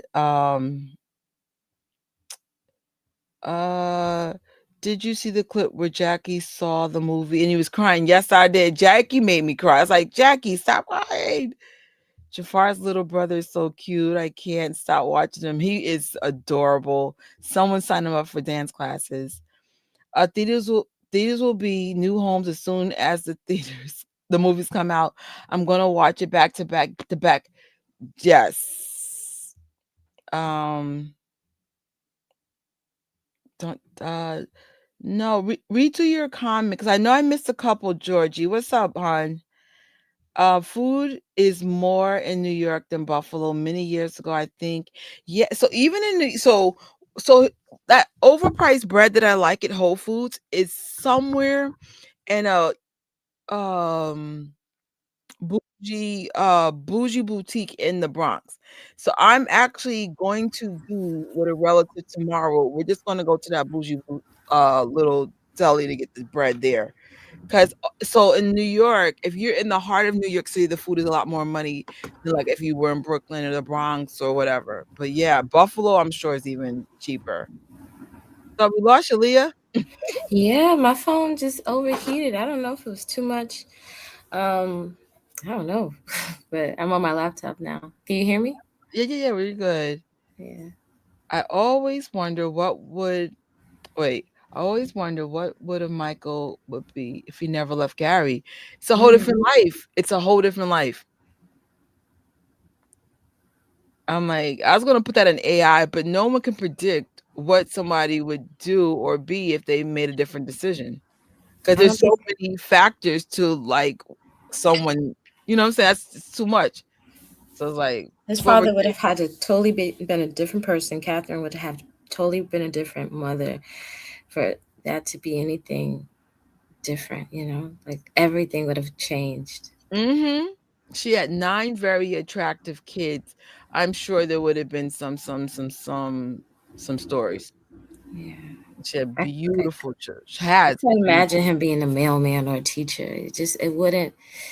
And I think that speaks volumes to a lot of our reality and a lot of our stories and existence. That you know we all have our presence are supposed to be known, and we just have to fight so hard to like live out what God really intended for us. You know,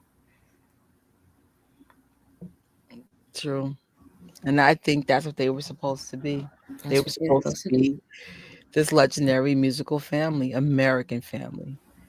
As much as I respect the Jackson family, I hope they don't cut corners on the raw authentic, I can't even say it, of the behind the scenes struggles and journey. I think we're gonna get little vignettes here and there, like American Dream. But I'm telling y'all, just going by my own life, you just can't say everything. I think Hmm. they're going to put up what's going to move the story along. But I heard extremely good things about this film, like really good. Um, and guess what? We're going to be seeing it in a couple of days, man. Like this is where it gets even better. Um, do we feel like all the time? It does. Even though Michael died, there's something supernatural about how we as fans interact of his legacy like he's still here. Have y'all seen the TikToks and YouTubes and shorts and reels of people, I'm going to say 25 years old and under, getting excited for this movie as if Michael is still alive? I've never seen nothing like it. Like, like either y'all were like 5, 10 max, you know, when Michael died, and y'all are excited. Like I think that's such a flex of Michael's legacy growing to this level in depth. So to answer your question, yeah, it does still feel like Michael's with us. His music is still with us. So, and Michael always said he wanted. This is what Michael wanted. To be honest, he did. So that's what's up. Yes, Jafar said in an interview that he's more interested in acting now. Shut up. I need to watch all these interviews. You know what? Maybe with a capital M, maybe I will have a separate live just watching a bunch of stuff. And if they shut it down, they shut it down. You know what I'm saying? That's a bargain. Cal's like, I'll take that 325 gas.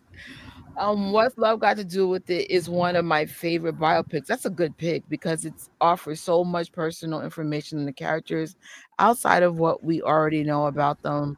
Tina, yeah, that's actually a good pick. I like that biopic. Do you think? that Jackie looks like Tito. No, most of the Jacksons don't look like each other. The only one that look alike to me is Randy and Michael. And of course, like Michael looks Yeah. like his sisters. But I'm talking about the boys. The boys don't look like each other at all.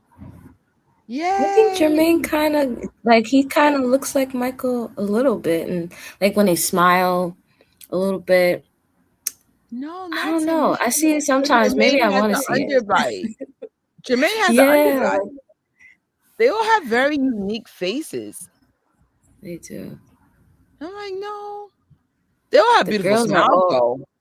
the girls look like triplets. Like The girls go Catherine like, just hell yeah. copied and pasted all the girls' face. So I don't mean to get biblical on y'all, but I think because it's not just me saying. I see some TikTokers have said it too, and I saved it because someone said, "Is Michael like? Do we still think Michael's here with us?" And I think, and other fans on TikTok I've seen said that they believe that Michael was the archangel or like a symbolic archangel, like in the Bible, because you have to. I think, having a global angelic symbolism of being a messenger of God. And I remember like he had said on the Oprah interview that he is the instrument of nature. You know, these like you don't hear people talk like that. And you don't hear people talk like that anymore for sure.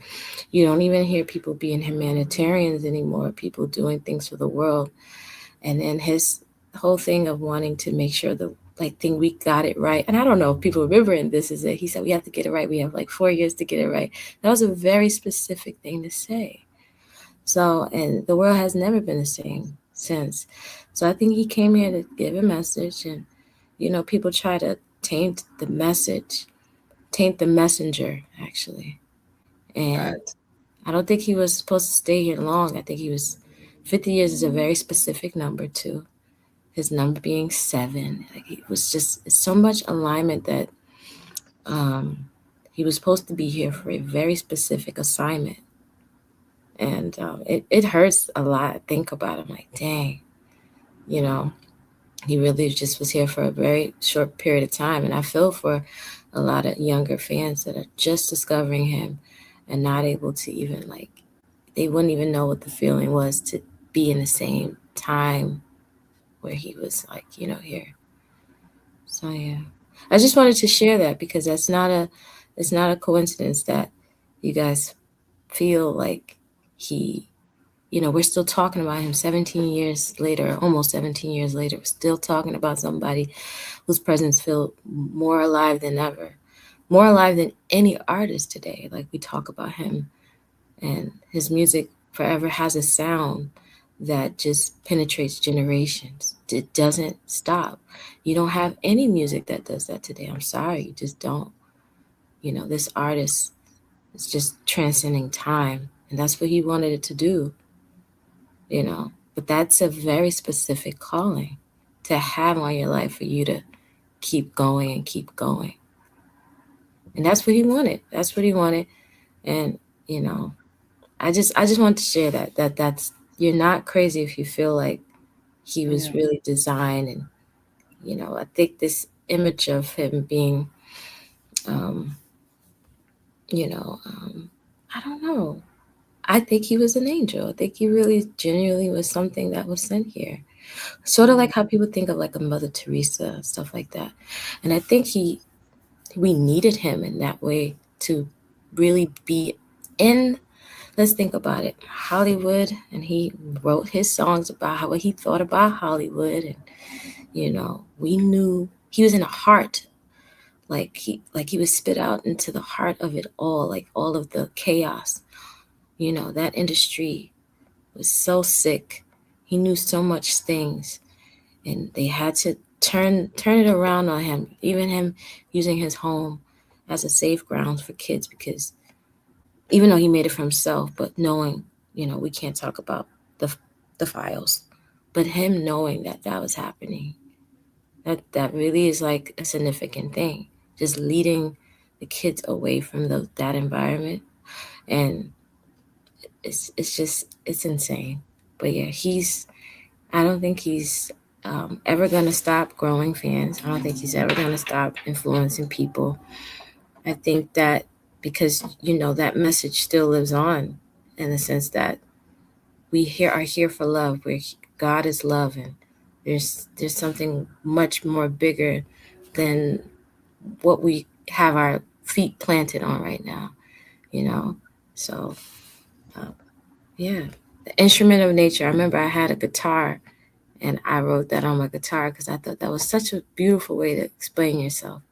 Like how would you describe yourself in this world and your purpose? It's like instrument of nature. Wow, yes you are. You were in fact just that.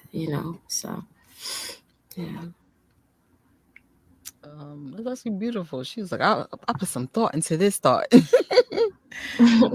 um, love both. Wait, both both love and a big fan of Michael and Brittany, the king and princess of pop. The media towards them is so cruel. Can't wait for the movie. What do you think they will show in part two? Well, I think part two is the toughest part because now we know they can't talk about the allegations, but we still have, like someone had mentioned, the Super Bowl, um, the that record. There's a couple of things that happened that were super positive, but then again, the biggest villain in that second part of his life is the media. So it's Yeah. just like I hope they could address the allegations in some way or form because then that's gonna look sus if it's not addressed. But I do understand the legal um limits, but I definitely don't know what they're gonna cover. Michael's the last couple of last 2 decades were kinda dark, yo.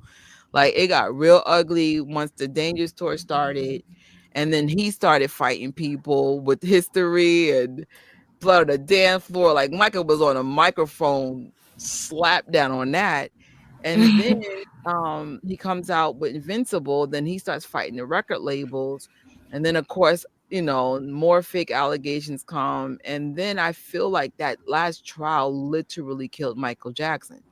So even though he, didn't die until June 25th, 2009, I felt like he died that day. Even though he was found innocent, something about Michael's whole energy had changed.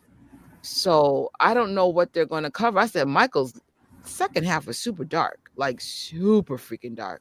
And the only angels of light, beacons of light he had was his mom and his kids. So, and the fans, of course, but I'm talking about like, when those things when the fans are not around, it was his kids and his mom. So I don't know. I don't know what it would cover. I think the challenges will be way, way, way harder with that second half because it's like, what are you guys are going to share? What are you guys going to like, make all Hollywood and nice and pretty, even though we're like, y'all cap, all cap. Like, what are you doing? So I don't know. What do you think the second half would be about if they went there? I think that it gives them a chance to step up and address some things. I think this would give them a chance to fight back and tell his side of what that's it's the family, it's his attorneys. These people are part of the film. So I think this gives them a chance to get the record straight. Um, of course, in the best way they could possibly do it without it having to um, cause anybody to be harmed, of course. But um, I think it is important that they do this in a tasteful manner, but don't be afraid of the truth. I think they really should just be honest. Um, we all know that it's not, it's public information. It's nothing to feel like they have to they have to dress up. It's just, but do it in a tasteful manner. Do it in a tasteful manner. And I think giving that, we don't even know. I'm kind of curious how they're telling the story, like whose point of view it is. And I think that I'm not a filmmaker, but I really do analyze storytelling. So I think the first movie will give us an indication of who the story is being told through.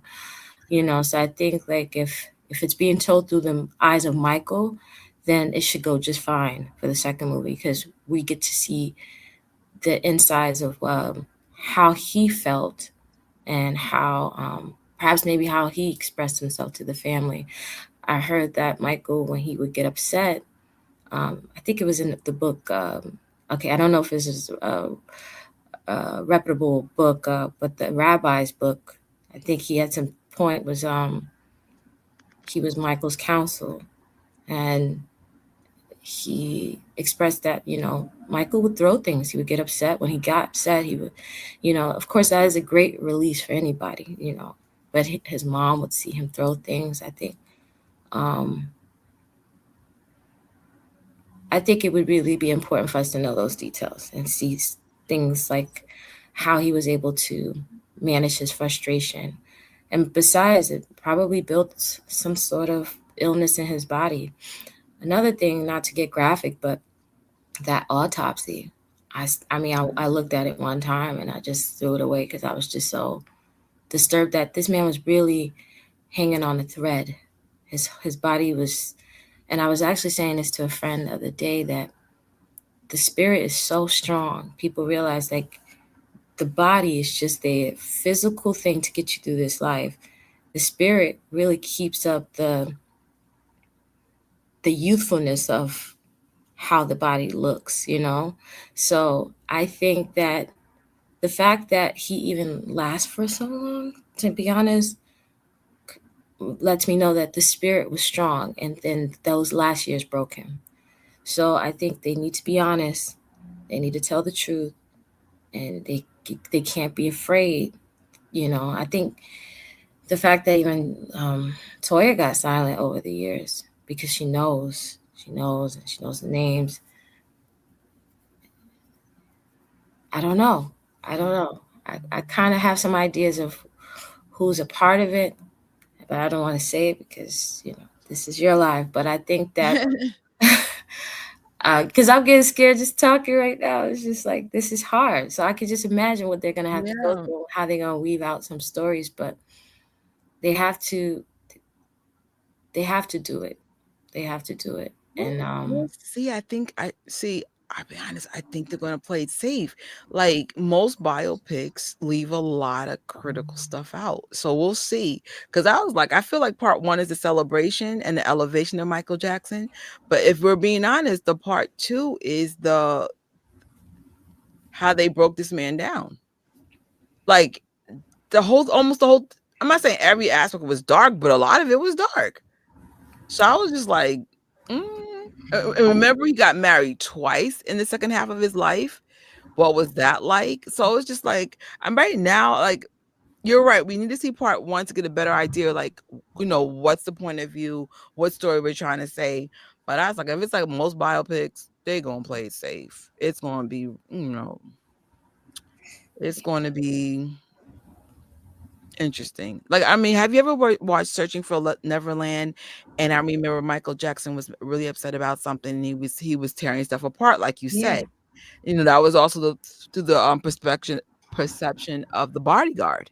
So there's like you said, you hear things and you wonder like what's true, what's not true, and then, what would be in a biopic? Are we just gonna just keep doing the celebration of Michael's life and keep it like lightish and throw in a sprinkle of heavy here and there, or are we gonna tell the truth? And I'll be honest, I'm more on the side of A. Like I feel like it's going to be like, well, let's just focus on the good things. I mean, that's what kind of happens. Like, think of someone that you love that passed away. And even if the person did something really crappy or something really crappy happened, all of a sudden people kind of like throw those stories to the side and focus on the good, as you should. Like, who wants to pass over and you just focus on all the bad stuff about me? But I noticed, like, even with the people that passed away in my life, I was like, I noticed a lot of stories just went away mentally. Like, or like I know there's one person in my life, they always bring up the bad about somebody, and I'm like, I'm not gonna focus on that. Like, I'm just not. Like, I think we like subliminally just start erasing some of those things, unless you're a victim of something. But I'm talking about like a normal, hey, I had a relationship with just someone who passed away, and that's like, you know what? we're going to skip this bad story because we don't want to remember them that way. So I don't know. But Yeah, Michael's story is super layered, like super layered. The media was literally his biggest enemy. I don't think they're gonna tell the truth and the whole truth because even the way that they talked about this film and even Marlon's super super positive. You can't break his positivity. So I think with the way that they're going to go about it, we'll play it safe. I think they're just going to roll out the. I think they're gonna focus more so on the music. I think they're gonna focus. They're gonna try because I think that's the way to kind of distract people. Because after that, it's like he went off to. I think they're gonna focus more on the tours and how he experienced the tour and like how he felt exhausted, how that Mhm. may have burnt him out. And I think if I'm not mistaken, the 1993 incident that's he learned during while he was on tour, if I'm not mistaken, right? So Mhm. I mean, you guys know better than I do. I don't No, no, remember you're all right. the. It was Daniel's tour. So I Yeah. think we might get a reaction. I think that it would not be a full on dialogue. I think it will be more visual. I think it would show devastation. It would be kind of corny if if it's following the blueprint of Searching for Neverland because we could have just stayed with that. But honestly, I think the being that they are the American family of music, that I don't think that they're gonna do it. I don't think that the Jacksons are known to just be upfront and tell the details of their lives. And that is unfortunate because I believe that so many things could have helped him and prevent things if there was honesty. But we, I just know that there's a lot of games that are played in the industry. It's people don't realize like his family is still going to be affected in the end. The kids, his siblings, his mom. There's a lot of mob stuff happening. There's a lot of things happening. I don't want to say, Yeah, but yeah. there's a lot of things happening. So this is why people put things in a hush hush. If there's not going to be any justice for real for Michael, then they're not going to tell the truth. Like if there's not going to be anything fighting back on what No, happened to him. and I think that's why I think it's gonna go more like on the fluff side if we're going to a part two. Because I was just like, no biopic is raw like that. But and I do get it if that makes any sense. I do get it. Now that I'm dealing with elders that passed away and you learn stuff and you're like, wait, what? Like, and then you're just like, no, we're not gonna focus. That's not their legacy. That's part of the legacy. Because the problem with there is power in telling the truth, but there also could be damage and oversharing or over exposing. So I don't think they're gonna go that route, but we'll see. Like, I guess for now we'll get through part one. We'll have a review with all the people. I think I have 10 people on this channel.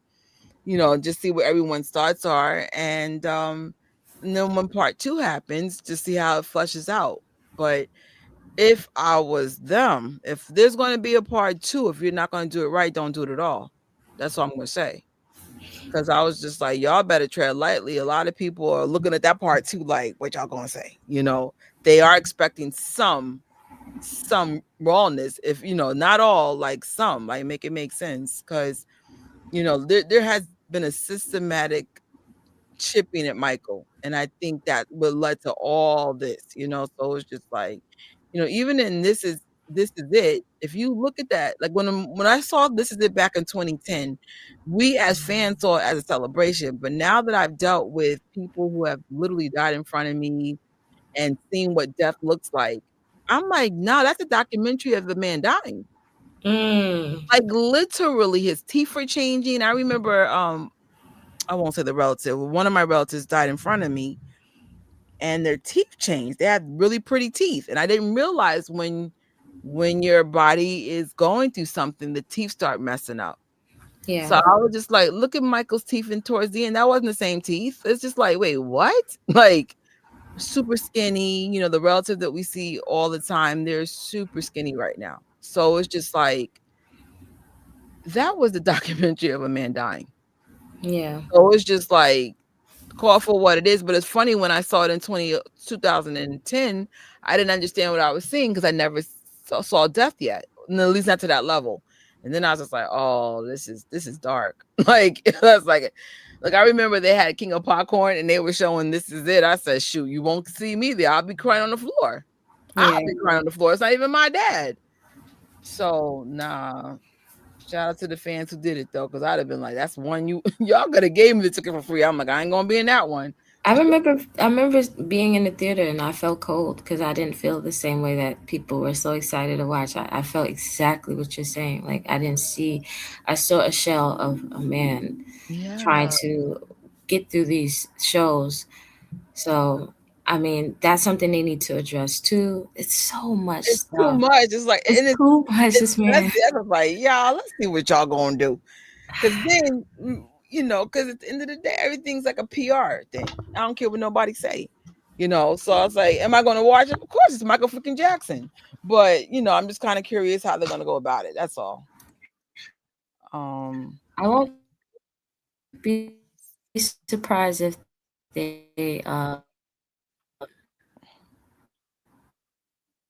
I won't be surprised if they transition Jafar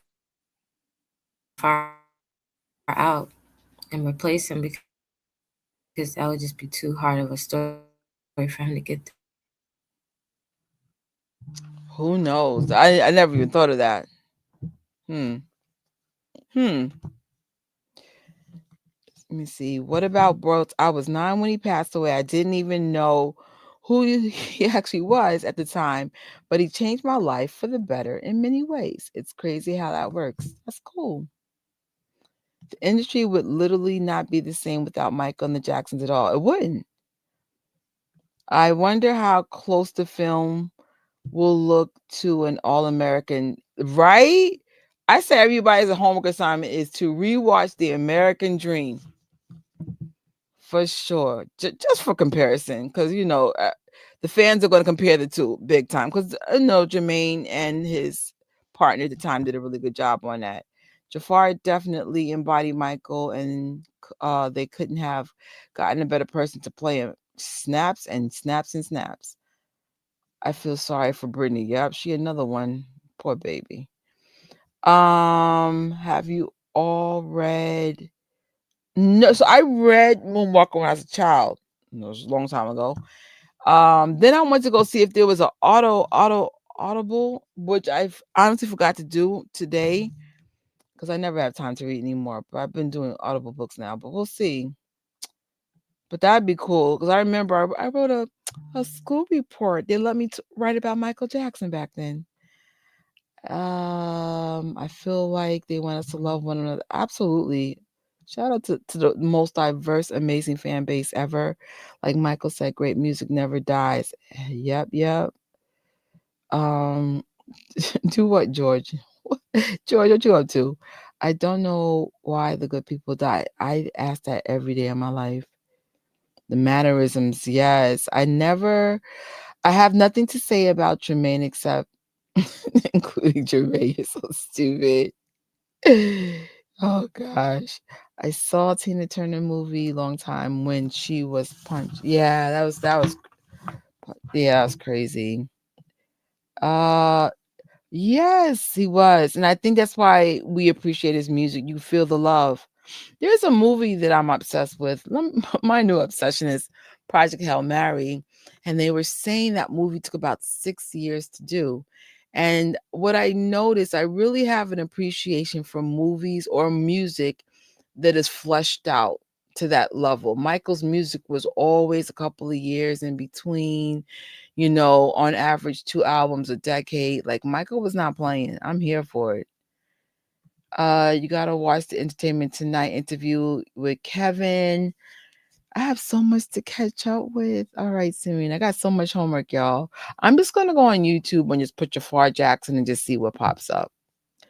I'm so happy for this movie. I am, and I'm happy people are celebrating it. Even like the naysayers. I say, something's up when the naysayers are like, "Oh, Jafar is good. Yeah, yeah. At least Mhm. Sounds like um, welcome back. Yes, my devices. I don't know what's happening today. It's I'm not all close to good. the router. I'm at my desk. So I guess maybe it's just acting up. Sorry, guys. No worries. Just thanks for stepping in.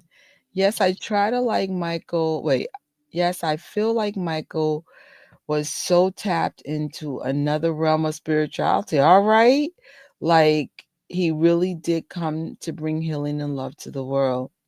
And then they like somehow turned against him. Make this make sense. But look what they did to Christ. Make it make sense, you know? Like hey, you're positive, you gotta get out of here. I'm an instrument of nature. That line always stuck with me. I always wanted to see Michael live in person, and this movie will show us what it was like back in the days.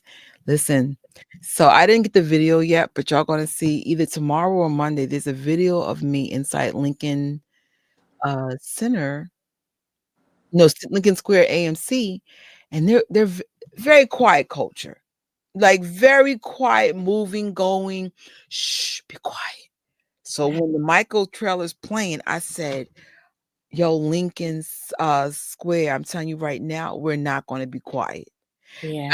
I put that up. So then one of my coworkers, really proper guy, really, I said, Gabe, I'm telling you right now, if you want to enjoy this movie, you better not go the first 2 weeks. We're going to act up. And Telling you. like moonwalkers, black, white, Spanish, Filipino, you name the race, we are all over the top. So if you want a peaceful Michael Jackson experience, try week 3 and beyond. It's not Yeah. going to be the first 2 weeks. I'm sorry. Sorry. Sorry, not sorry. I say specifically to Lincoln's Square because they're so quiet, and it's not a bad thing. I appreciate it. I'm paying. You're paying all this money, spending all this time, but I'm like Michael Jackson. Good luck. Shenanigans are coming.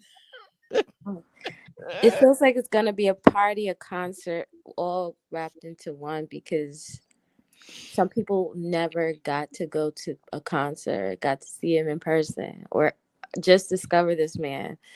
The theaters is gonna be a show. It's gonna be fun, and that's what I anticipated, like to go. I'm there for the movie, of course, but I'm there for the theatrics. I'm there for the costumes. I'm there to just be Yes. immersed in the fandom. And then of course that's why you go multiple times. This is why we're trying to you book different places because I'm gonna be in the Regal area in my area after I go to the one in Lincoln. Because, honey, I know it's gonna be crazy. It's gonna I just moviegoers, please know. just save your money. Go in May, and then May 1st, you're better off because we gonna act stupid. Okay.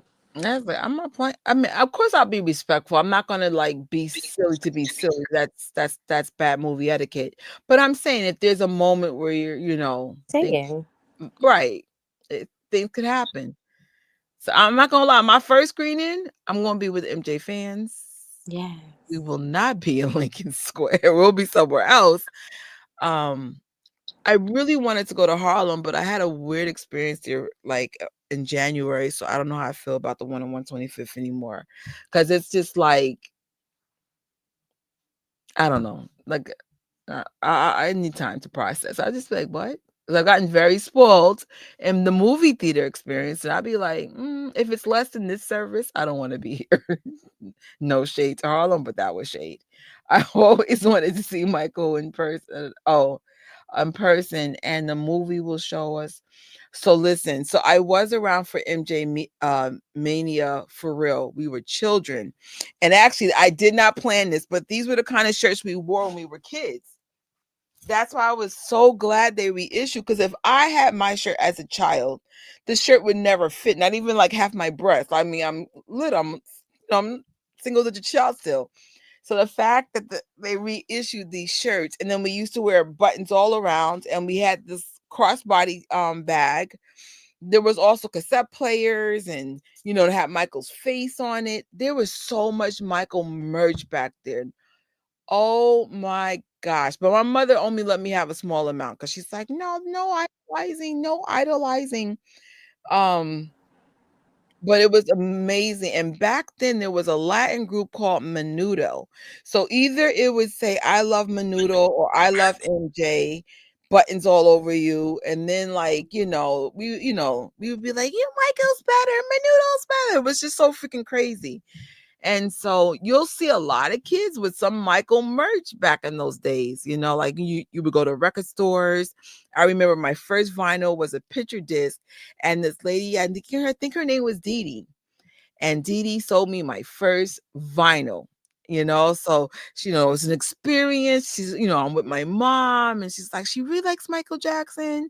Aw. We're gonna let her have her first vinyl. So I was just like, like, I mean, my first vinyl was actually Christian vinyls, but I'm talking about like non-Christian vinyl.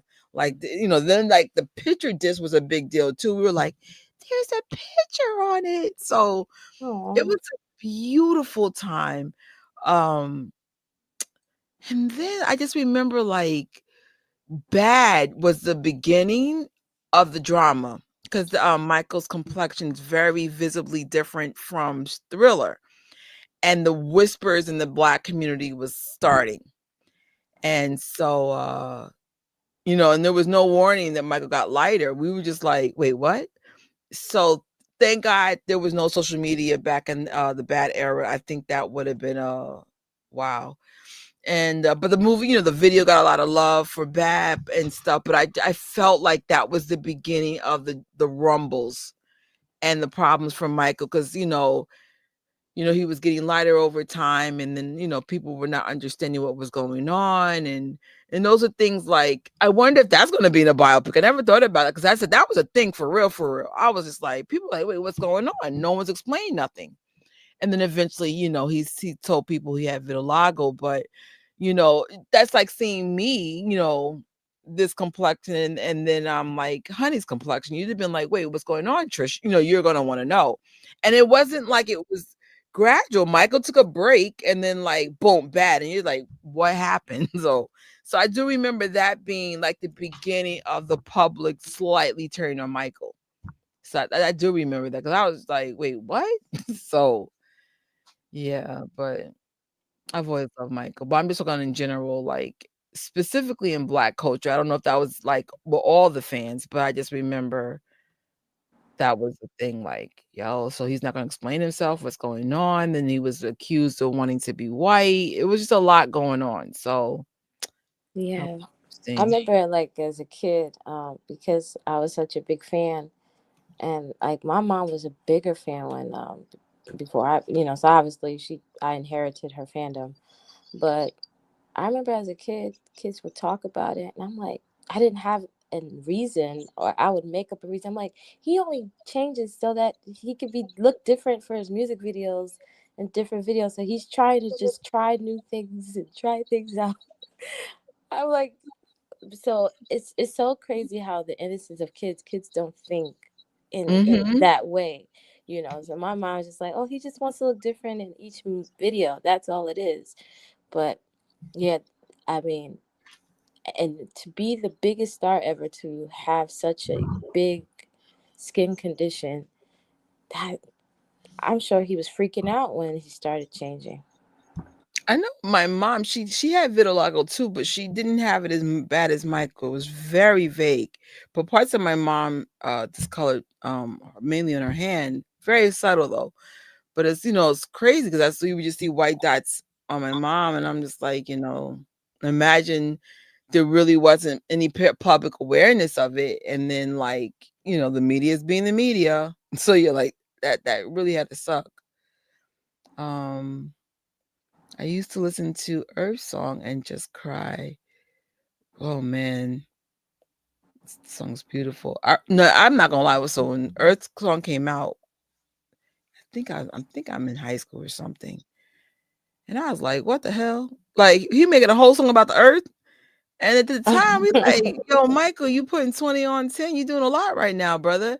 You fast forward all these years, you be like, What about sunrise?" Michael's right. Like we is like, oh, my bad. He was very right. He became Michael is timeless. Absolutely. He wanted folks to decode him and still speak about him beyond the centuries and generations. Well, he achieved that. A week after my 50th birthday, MJ passed away. Oh, that's Oh bad. wow. It was a tough year the first year Michael died. Very tough. Fans were legit. I remember we would go to MJ events in New York. Fans were crying all the time. And it was Mm. okay though, we would, especially when certain songs come on, DJ Spinner and Spike Lee know what they're doing. We're just like, oh, just crying, like, ooh, like it was a real thing. Yeah, true. You wonder if these fans are still alive, right? Leah has a nice speaking voice. Yes, she does. I'm Thank not you. trying to spread conspiracy theories, but do you guys feel the whole world's atmosphere change after 2009? Or is it just me? Atmosphere change. You mean like the actual atmosphere?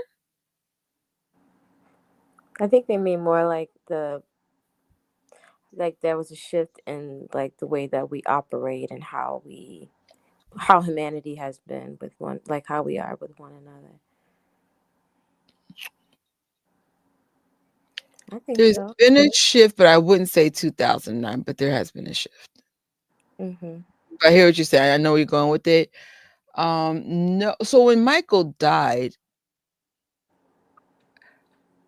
there was a shift, but it wasn't a bad one. There was like a rebirth of Michael's legacy. And Lee at the time was super young, but she'll tell you there was a beautiful awakening here in New York and a celebration of Michael's legacy for many years.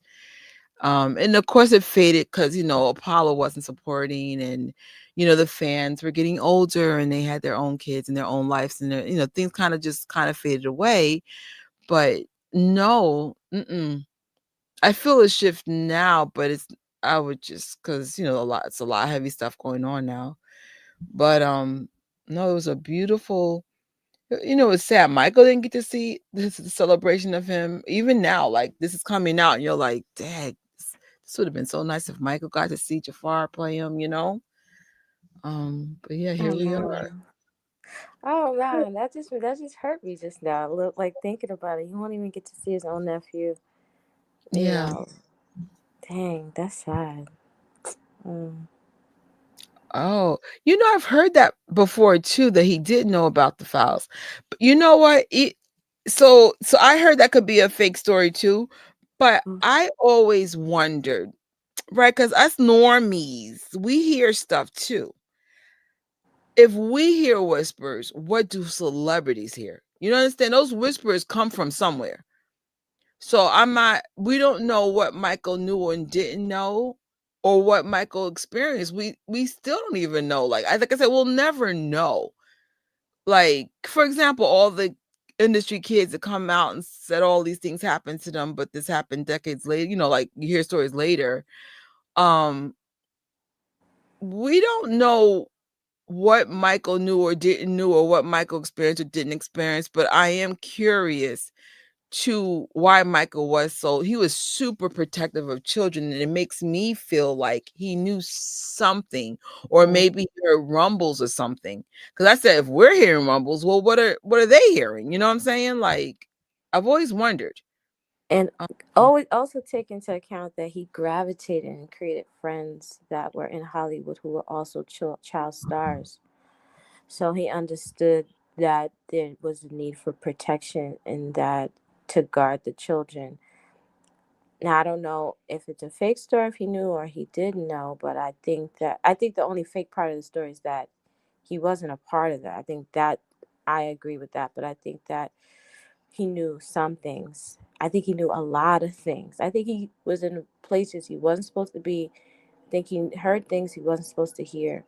That is my honest belief because he's Michael Jackson. He could do and be wherever he wants, and he was that like. I mean, there's not going to be anyone bigger than that man. So I'm pretty sure he got access to things and information that he should have had. Um, I know honestly. Corey Feldman. I think, had shared some stuff with him. Um, Yeah. that's why I was like, and with a story like that, I mean, me and Leah were both in the industry, probably more Leah than me, but I left for a reason, and I'm sure she left for a reason. Like, it's like, wait a minute, what? Like, and I was literally at Rumble level, just Rumble level, and I'm like, oh, this is not gonna work for me. Like, we're good. Like, yeah, Mhm. because you have to like kind of turn your head to things, and it's just like, what? And again, I'm literally Rumble level.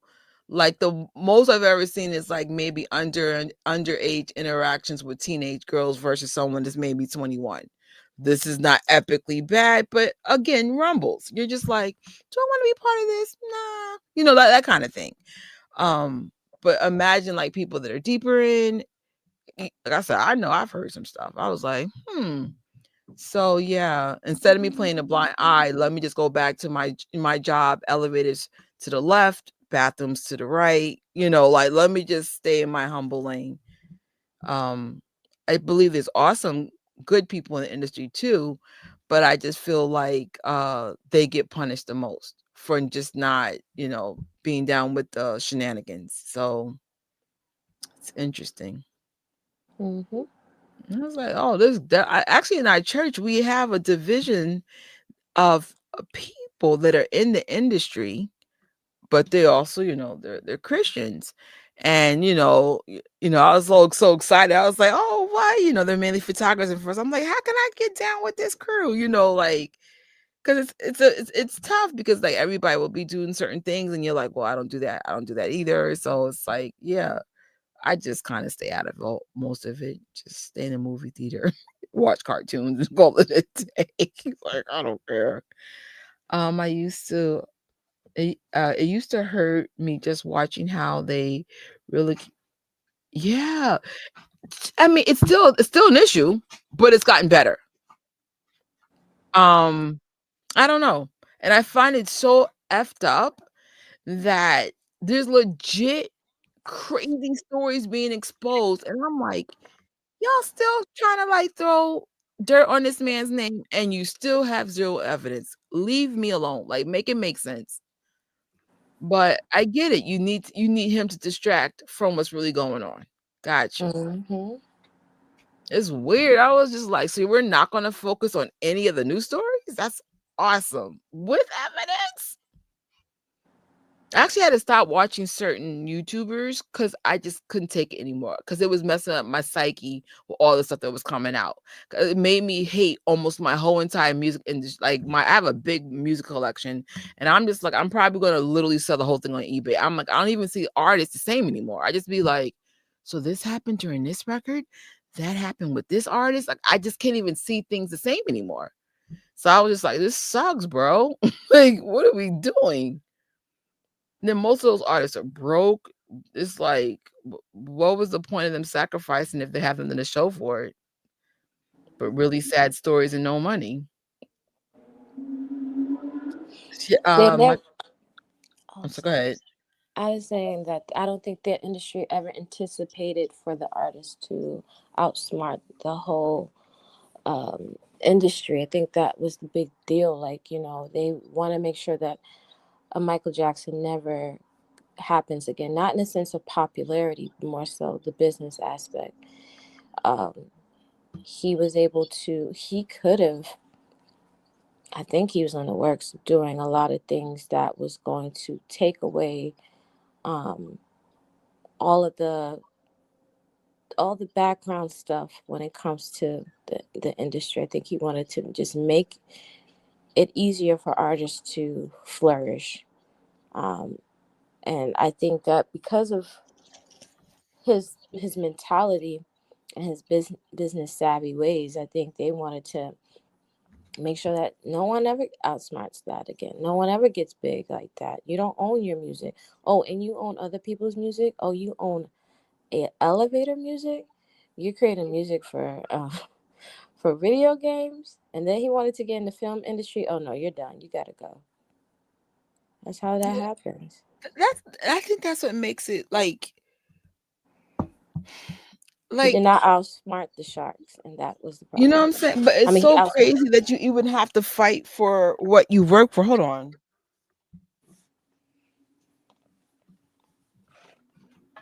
I didn't want to smash the top of my bucket. I said, wait a minute, because I'm not trying to pay $50 for a bucket that was only like 20 to me. Um, it makes me wonder, like, why even bother getting the industry if it's designed for you to be poor at the end of the day? Because it's just like, what are we talking about? Like, when they were breaking down like the whole artist thing, I actually had a friend, he signed the record, I won't say the label, but I remember he got signed, and like, they gave him the advance, and then the next thing you know, he had to spend money to get out of his contract because they never produced a record, they never did this, they promised all these things and never happened. So I go, how you go from getting advance to now you owing them money? Mm. And I mean, so many stories, like, like for the handful of people, it's not saying you don't want to be an artist, but it's just like you would have to go the independent route, which means you're gonna have to probably work a 9 to 5, do like the Jacksons, work in the day, do your gigs at night. But it just sucks. Like, can an artist, you know, be successful without being stripped of their money or their dignity? You know what I'm saying? Like, I don't know. It's kind of messed up because I think music should be celebrated and artists should be celebrated, but they also should be able to age without having to do a gazillion tours when they get old. Like, they should just be able Mm. to chill. Like, you've worked hard, for the majority of your life. It's like, when do you get to rest? And don't say in death either. I mean, like, when do you get to rest on earth and enjoy it? I always say that being a performer, being an artist, is a glamorized customer service gig. That's always what I said. Where the real money is at is all the behind the scenes stuff. This is why artists were fighting so hard to have access to that. Because once you get out of the the fairy tale of doing the artist part, you realize how much cuts are being taken. I won't mention a name because we are on a live, but there was an artist that I was really trying to work with, and I was like, when I was fairly younger, I was like, yeah, man, do you think you can like help me? And they were like, I'm trying to help myself. I was like, Mm, whoa. And they yeah. were big at the time. I don't even know what made me feel bold enough to say it, but they were big. Still is. They're still big. And I was just like, what? And I mean, I will never mention their name, but I always, always wonder, is it better to be famous or to be rich? And it's like, be rich and not famous and probably be sad or be famous. I don't know. But I just know I would never pick being famous over, No, I like and I agree. would I love was to like, be I definitely popular. wouldn't wanna be famous, but I would like to be financially well off. Yeah, because to be famous and be poor is crazy. Could you yo, Crazy. girl, could you imagine? I just did a whole world tour, and then you return to your little, government substitute apartment. Yeah, like, you see these apartments be struggling. I know, because 'cause I'm in Yes. one of them. You be like, "Oh, hell no, like, what am I coming back to?" Like, I'm like, Hello. it's one thing if you're living your dream and you're stacking up to have a house and it's going somewhere, generational wealth, you have something to leave behind. But most of these artists, they ain't got nothing. That's Hmm. crazy, man. I'm like, that makes no sense. But this is how Michael also played it smart. He never left home, even when he was the biggest artist at the time. Stayed home, stacked his bread up, and bought himself his own land, bought his own amusement park. People, they don't, when they talk about Michael, they talk as if like he just was some fluffy character that just kind of just emerged. Like he had strategy. It was quite the strategy that no one has seen, you know.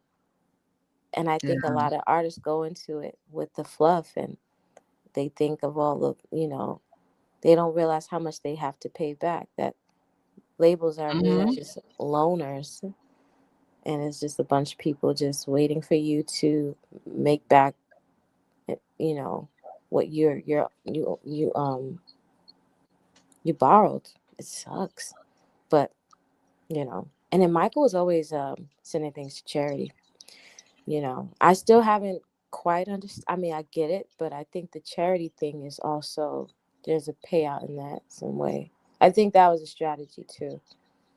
I'm sure I know he did it for the, for what he was doing it for, but that's also a really good player business move. I mean, he still was a brother. Like, people keep thinking that Michael was just this innocent thing, but he was a man that had a mind. He was very calculated. So they knew that, and Hmm. but I think that no one has learned. They have not learned the business aspect of it. They did not learn from his or from other, like, TLC. Even if you learn, so because I can't say everything, but I know someone that they're owed a lot of money, and so they won their case, and the record label pays like less than 1,000 a year, but they owe this person way more than what they're paying. So it's just like, it's not that people learn or don't learn, it's just they're dealing with people that found a way to slick them out their money. Or it's like, oh, you won, but we're not gonna pay it all up front. We'll just give you like really, really messed up stuff. So it's just like, if you could find honest people to work with, then that's different. But I just always got the impression that a lot of people in the industry either make contracts that nobody understands, or people don't read the fine print. I honestly think they're all victims, if that makes any sense, because I was just like, I remember there was rumors that well, I'm not going to say that, I'll leave that alone, but yeah, there was just, I don't care how good you are or how rich you are, how famous you are, I think there's always someone in a cut to find a way to get that from you. So it's kind of like Mhm. messed up. So I said, let Yeah, me let me not say that, because that's alleged. So I just rather not talk about alleged. But yeah, it's just, but in general, I just know for a fact in this story, the person I'm talking about, I'm like, no, they won their case. Songwriter rights, this rights, that rights, that rights. They're not going to pay them. Well, give these little fluffy checks here and there. I'm like, what is this? Like nothing. I hope they do a document on the MJ fans back in the days in his concert. I would love to, because they all should be alive, or at least most of them. Because um, let's see, they would be probably around my mom's age, so late 60s at this point. They still should be around. I know Melanie said she went to Jackson 5. Rest in peace, Melanie. That's one. Melanie, mm. David, or the Moonwalkers who were not here, Amy Sutherland, like all of a sudden I was like, oh my gosh, I would have loved it, because especially Melanie. Melanie was about that biopic forever. Yes. I was like, I Dang. hear, but I remember she said she went to a J5 concert. That's her first, encounter with the Jacksons. Like, ugh. I heard they have over 4 hours of additional listen, we need that uncut footage. Meow, meow, meow, meow. Michael was just a magnificent and magical. There, there will never be another. Nor should they, because nobody should be that kind-hearted and then somehow victimized. Like, make sense. They can only address the '05 case. Oh, that's good to know. I'm very no human should have suffered the way Michael did. None. Which makes you also need to be mindful, because I'm guilty, we're all guilty. Be mindful of our words. Words hurt. You know what I'm saying? Like, I don't care how strong someone appears. Be mindful of your words. Be kind. Michael could never die, but his spirit was definitely, yeah, yeah, heck yeah. Jafar needs to really prepare himself emotionally. Shoot, I'm sure he probably needs therapy after part 1 too. Shoot. But even more so for part 2, you are right. Um, the second film is the most important. Yep. It's raw.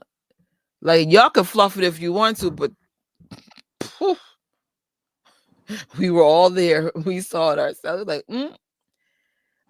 his internal struggles with politics and media, and how he felt about as well. Yeah, affecting emotionally.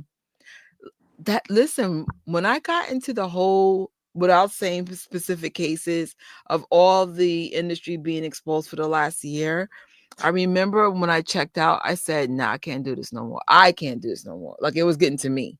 So it was just like, I know enough to say, "Hey, you made the right choice." You know, staying out of it, but at the same time, it's a sad world. There's a lot of things going on. People starving, people struggling, people kill themselves, people getting hurt in the industry. You think things are good and it's not. It's amazing how MJ mom is still going. Her kids and her grandkids are there for her. TJ just visited her last week. That's awesome. Well, she's 94 or something. She's up there. God bless. It was extortion, and they used a man's love and kindness against him. They always do. Unfortunately, people will use kindness against you, but you have to have discernment and you have to learn to cut people off without explaining yourself and get people out your life that are toxic. Never explain yourself. You know when something's not good for you or people. It takes time. Like I'm going through stuff now with people from my past, my people could that weren't as kind to me and now they want to be friends with me again. And I'm like, is the social media doing this? So instead of me saying, I remember you were mean to me when I was younger, I just say nothing. Like literally nothing. Like, what are we doing? People are weird. Like, it's like, wait, what are we doing? Like, you just could be mean to people? Like, what are we doing? They can legally they can't legally talk about wait, they can't legally talk about it all. Okay. John Logan is a screenwriter. As long as the mother is living, the integrity of the character should be protected. I love that song too. 2300 Jackson Street. Do I have tickets, George? I have tickets for 3 days of Raw, and I might make it 4. I just need to reach out to my company to see if I can get out of work early on Saturday. I'd be like, I have something very important to do. Need to see the biopic for the 4th time in a row. Because I can't do things on Sunday. That's always like a day strictly for family. If they don't address the allegations, then the 2 movies are completely a waste of time. We know how popular and iconic he was. We don't need movies to show that. What about Baby Boy? Well said. They're not gonna go through it the way y'all think they're gonna go through it. It's Lionsgate. It's they can't. They have to be sure to be careful and selective on how they go about it. So I just want you to don't get your hopes up of them It's gonna completely be going into it. Bohemian Rhapsody Part 2. But not I'm in the shade. They did touch some touch. They had some stuff, but it was more about the music Mm-hmm. and some stuff. And some stuff is the keyword. Some stuff.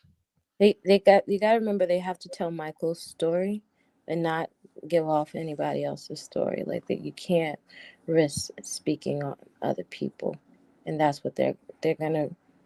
It's a company. They don't want to be sued. You're They right. already, the state already gets enough flack as it is. You're so right. What we need to clear up is all those misunderstandings about the allegations and clean up the minds of people who still believe MJ's guilty. So hopefully there is a project without getting specific that's supposed to be coming. I just don't know if it's this year or soon or whatever. But when I could talk about it, I'll let you know for if you know, you know. But there will be a completely separate project for that. But I hear what you're saying. It would have been more effective in the movie because the movie will be probably millions and people will be watching this.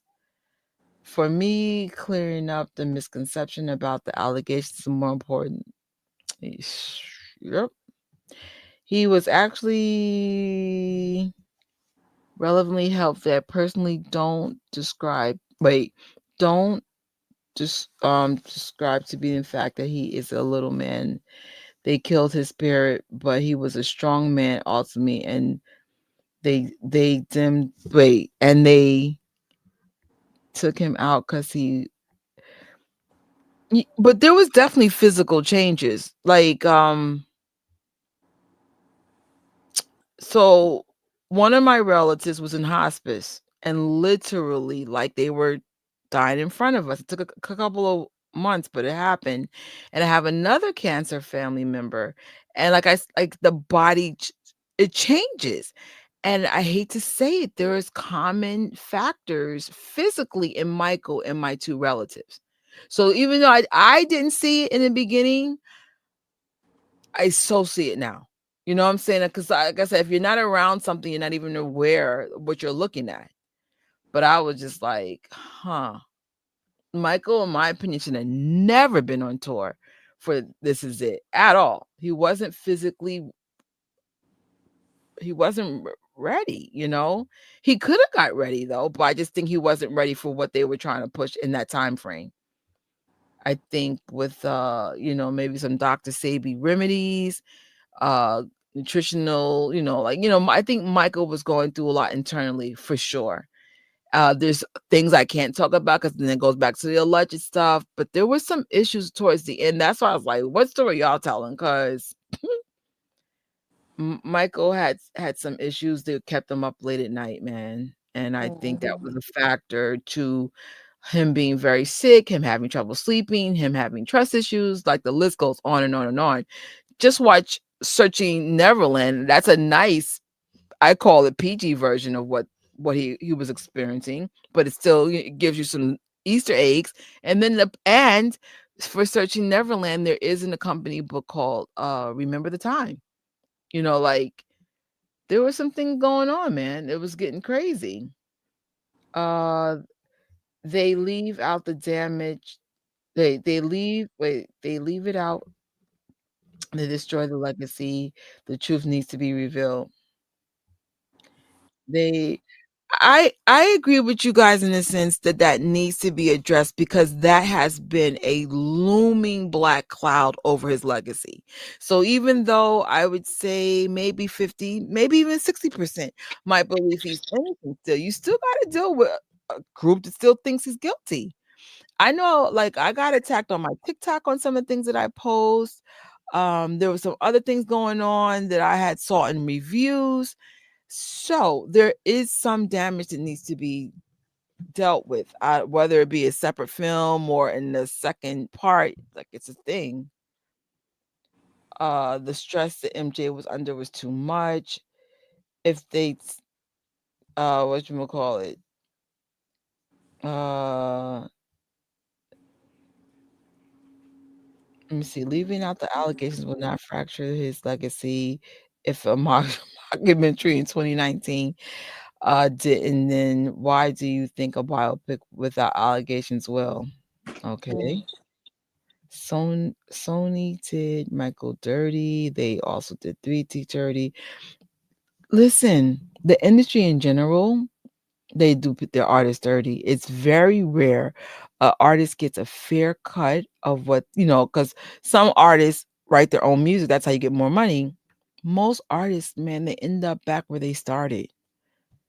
We didn't know the industry was like that until like more recent years, but a lot of people didn't know. That's why you want to get in it. It looks really freaking cool. Like, what are we talking about? But if I were you, I would be a cop, be a teacher, be a fireman. Yeah. Like, or like Leah says, work on the behind the scenes. Those are the people that are getting the money, not the actual artist. Do you want to tell the truth without yeah. We'll see. Like this, they can't tell the truth. I don't care who you are. Like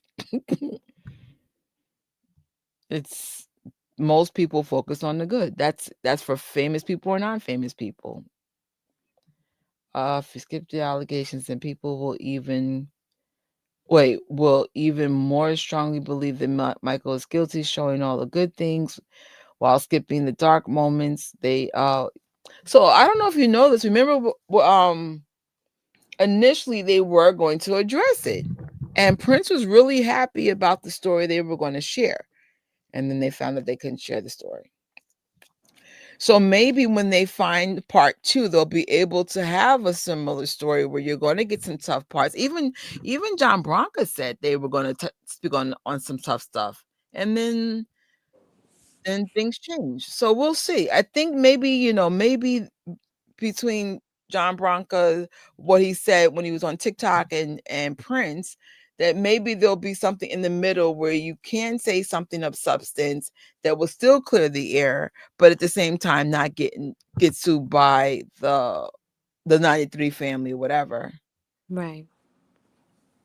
We'll see. Maybe they'll find a happy medium, and that would be awesome. Because yes, no, we can't share everything, but can we just share anything of substance that might clear the air for a normie, or even a fan that's still doubting? Like, I'm sure there's fans that might feel like, am I on the right side of this situation? Yeah, just clear the air.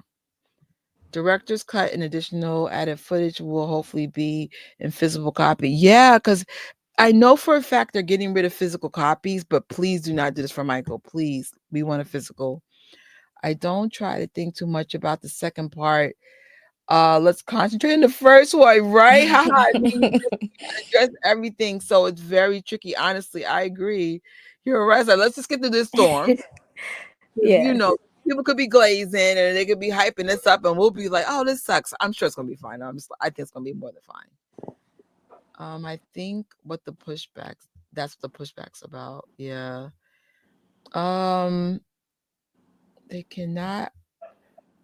Wait, they cannot under any circumstance skip over those fake allegations because they were also me part of.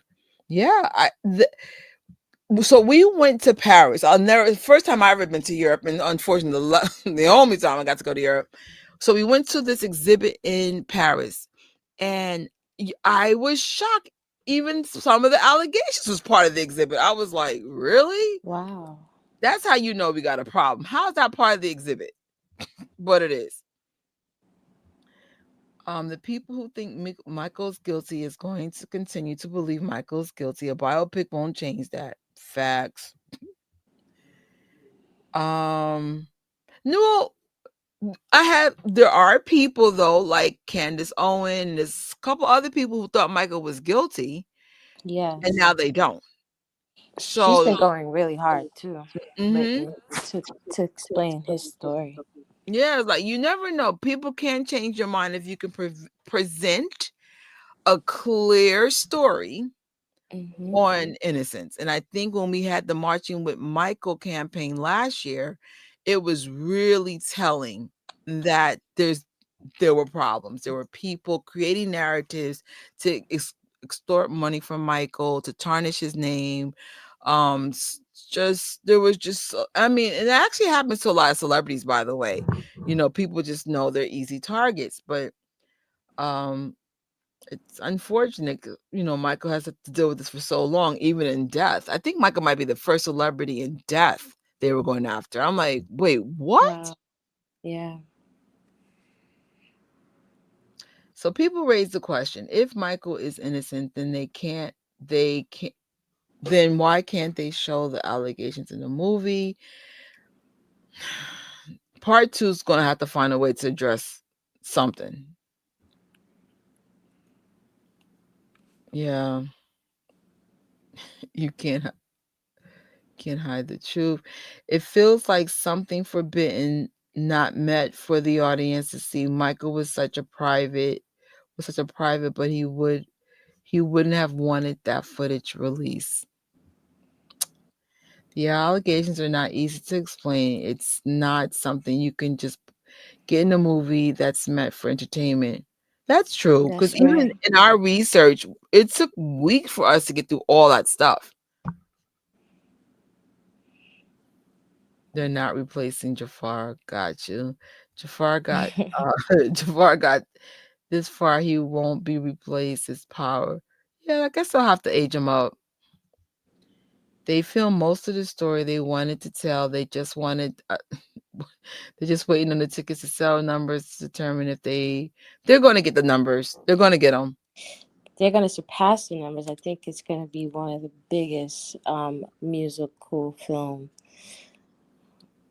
out there. So I think even them having the early release, I actually question it if them doing it that way was going to create more of an issue. But no, that's actually going to benefit them quite a bit. Just the early Hmm. access.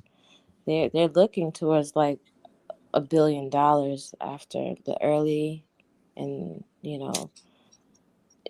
they have a lot to look forward to. So we definitely are getting a second one. And Jafar confirmed it, and then Nia Long, she kind of was scared. So she said, "Is this a trap? But did they confirm it yet? I don't know. I'm just, I'm I sure don't know." we'll She was we'll so know scared. probably in a week or two. I'm like, they're gonna make them numbers. Yeah. Before MJ died, he said he was gonna do lots of shows. So I was one of the fans who was trying to buy tickets to go to London, and again, not understanding the human body and what it looks like when it's not doing well. Michael did not look like he can handle the shows looking back. Again, maybe they could have postponed it and maybe got his body up to speed, but I don't know. I don't know the backstory to what led to him even getting that little, but it just could have been just, the whole allegations in the trial of 2005 and it's just taking a toll. Media turned on him. You just people were just being cruel. I mean, I've never seen a human be treated as unkindly as Michael ever. So I don't know.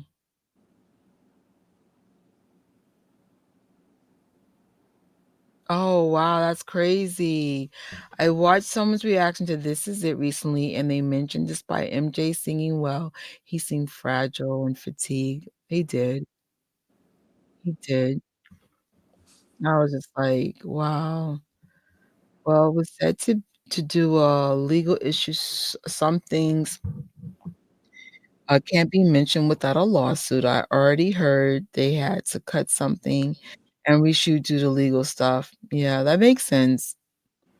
I mean, like Leah said, it's not the story has to be about Michael and, uh, just like when I tell my story, have you noticed I won't say a name? Just in case someone in my family decides to say, "Well, I didn't issue to say that." You know what I'm saying? Like, this is my story, but I can't tell their story. So, there's certain things I got permission to say when my mother was alive, so I can talk about certain things, but I know there's certain things I can't say. So I respect it whether someone's here or not. I don't rewatch This Is It a lot because I'm like you, I see it as a documentary literally leading up to someone dying. Yeah, it's so sad for me. I haven't seen it in a long time. Maybe when the biopic hype dies down, maybe we could still watch biopics and even stuff like This Is Thriller and just see it through a different lens and stuff. Um, but yeah, he wasn't ready to tour at all. They say they took out many scenes which involved the allegations. The original scene was supposed to be that he was looking in a mirror as cars flashed behind him. Hmm. The fact that they already wanted to address the Chandler case tells me that the filmmakers were definitely willing to include the allegations in some way or another if the second film gets greenlit. Okay. Yes, the haters in between and even saying Jafar and the entire cast held their own is just I'm hearing the ending has the craziest. Yes. I was like, it's funny, like there was one person that straight out was pretty much implying, I believe, the mockumentary of 2019. But I give the movie a 3 out of 5 and the acting was solid and the ending sucked. I'm like, if you got haters giving it a decent review, then ha ha ha. No, I am tired. um, we could finish up a few of these and then we can go to bed because it's almost 3 o'clock in the morning for me. Uh, yes, yes. Part 2. Going to the 22nd and the 24th for Hold My Theater. I know. I know some of us are going to get some cricket quiet theaters, but I'm hoping to be with fans, to be honest. I'm going to fill out some of my more popular theaters, and I'm going to actually explore myself to go into other locations, places I've never gone before. But yeah, I'm like, but first week moviegoers expect shenanigans if you want a quiet theater. We'll see you week 3. I think the fans are gonna act up. They're gonna be dressed up. They're gonna be acting a fool. We're not talking like, you know, rude shenanigans, but I've gone to Michael Jackson movies in theaters, and the fans are very expressive. They like to clap, they like to interact with the music. I remember Spike Lee had his documentaries in theaters. This Is It was in theaters. I remember This Is It in Harlem. The kids were dancing in the middle of the aisle. I was just like, even though I had a great experience in Harlem then, I just don't know if I feel comfortable in Harlem now. But we'll see. Maybe I'll man up and give Harlem a second chance. Um, Child Michael and adult Michael seems like 2 different.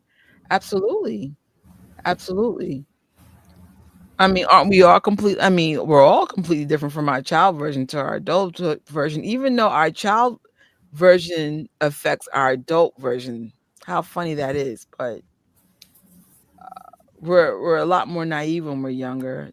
This movie can be the number 1 movie of all times, beating at Princess, for real? What do you think, Leah? Princess thinks this could be the biggest movie of all times. Of all times. Why not?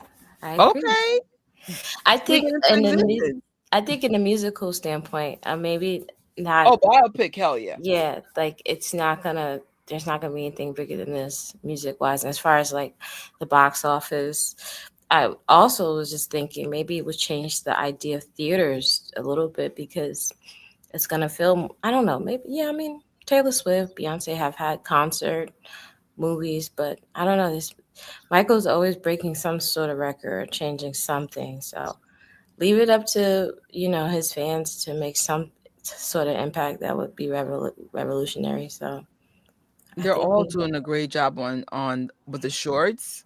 Oh my yeah, gosh.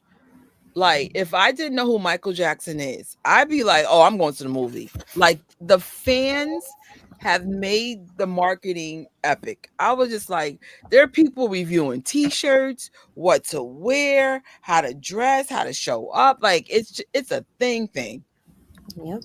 And I'm like, I don't remember this much excitement before a movie, like to this level. Oh Nah. no, Or last for a minute. For Michael, it's been going on for a couple of weeks now. It's like, okay. Wait till y'all see I post tomorrow. I did something funny with AI. I can't wait. Folks didn't realize Michael was still looking like Bad Era in early 91, and he went with Madonna and the Oscars. If the movie gets a proper massive worldwide release and receives positive reactions, it has a huge chance to beat many box office records. Everything has to come together. Heck yeah. You need to vlog when you're watching the film for the first time. That's actually a cool idea. Of Hmm. course, only if you want. That's actually a good idea because I have a really crappy seat, so I'm probably not gonna be paying attention. My seats are worse. I would be looking up at the screen. No Girl, time, but it's worth it as long are you as coming to the fan meetup on the 22nd? if you want me to, sure. The What's the seats are crappy. 22nd? For those who just got in, if you're in New York, there's like maybe 10 seats left. There is a fan meetup. Moses Harper, I think, is leading that one. Oh my gosh, Moses! Yeah. I haven't seen him in years. April 22nd, 6 o'clock, 34th Street. I think there's literally 10 seats left. Let me check. I was like, man, I said that one. She already said everyone's gonna be acting a fool with the outfits. So I said, oh, For I said real? we might have to vlog about this. That's a good idea. Okay. because I'm going to see it more than once, so I don't have to pay attention. I could pay attention for like the one on the 24th is the main one for me. That's the one where we're going to be in a quieter theater. Wish me luck. I'll see about the 22nd because I haven't seen Moses. I haven't seen the whole gang in years, so it would be so nice to see everybody and So if just. anybody wants to do the New York one, it's not looking good. One, two, Oh three, really? 4 seats left. 4, 5, 6. I was wrong. 6 seats are left. Oh boy.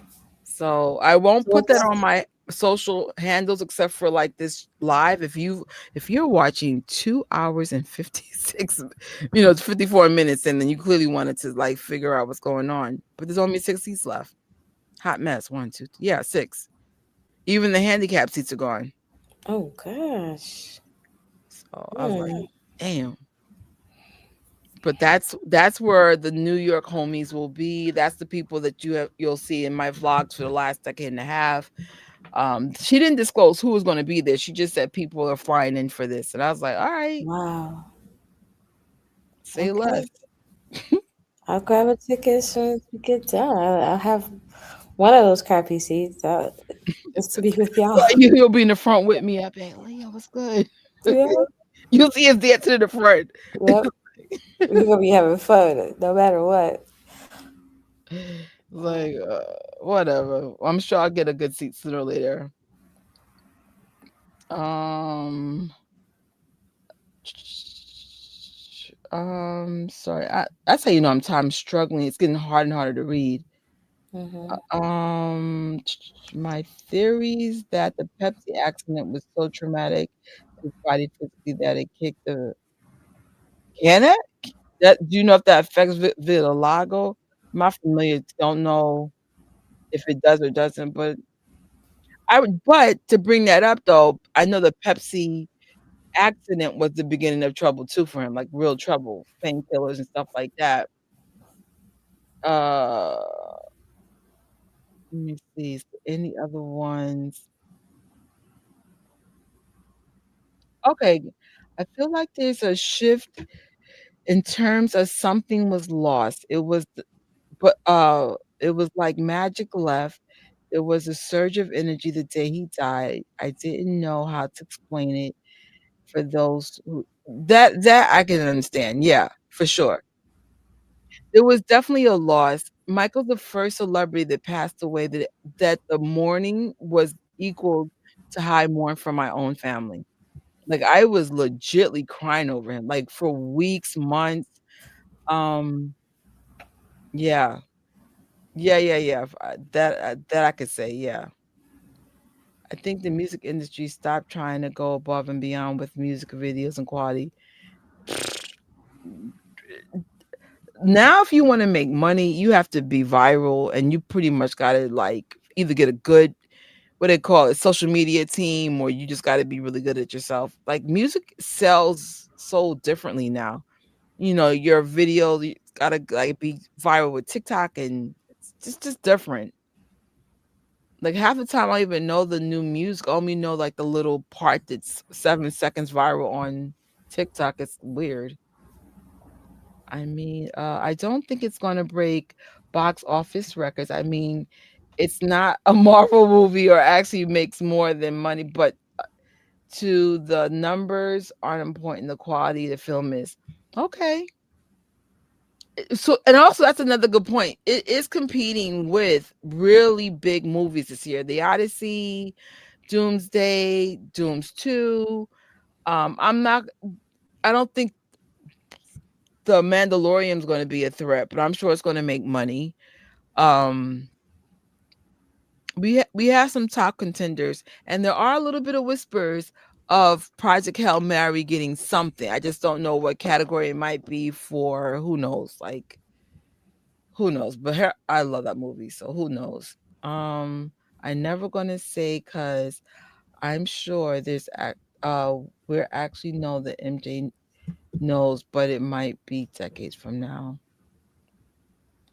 Have you seen the tracking of Michael It's already going to be the highest grossing biopic of all time. And it said it's not going to break records, but it's just false, bro. I think it's going to break records biopic wise. It would be great if it could actually be the highest grossing film of the year. But, and like someone said, of all times, who knows? Speak it into existence. Nothing wrong with positive thinking. That's how, if the fans work together, we can break records.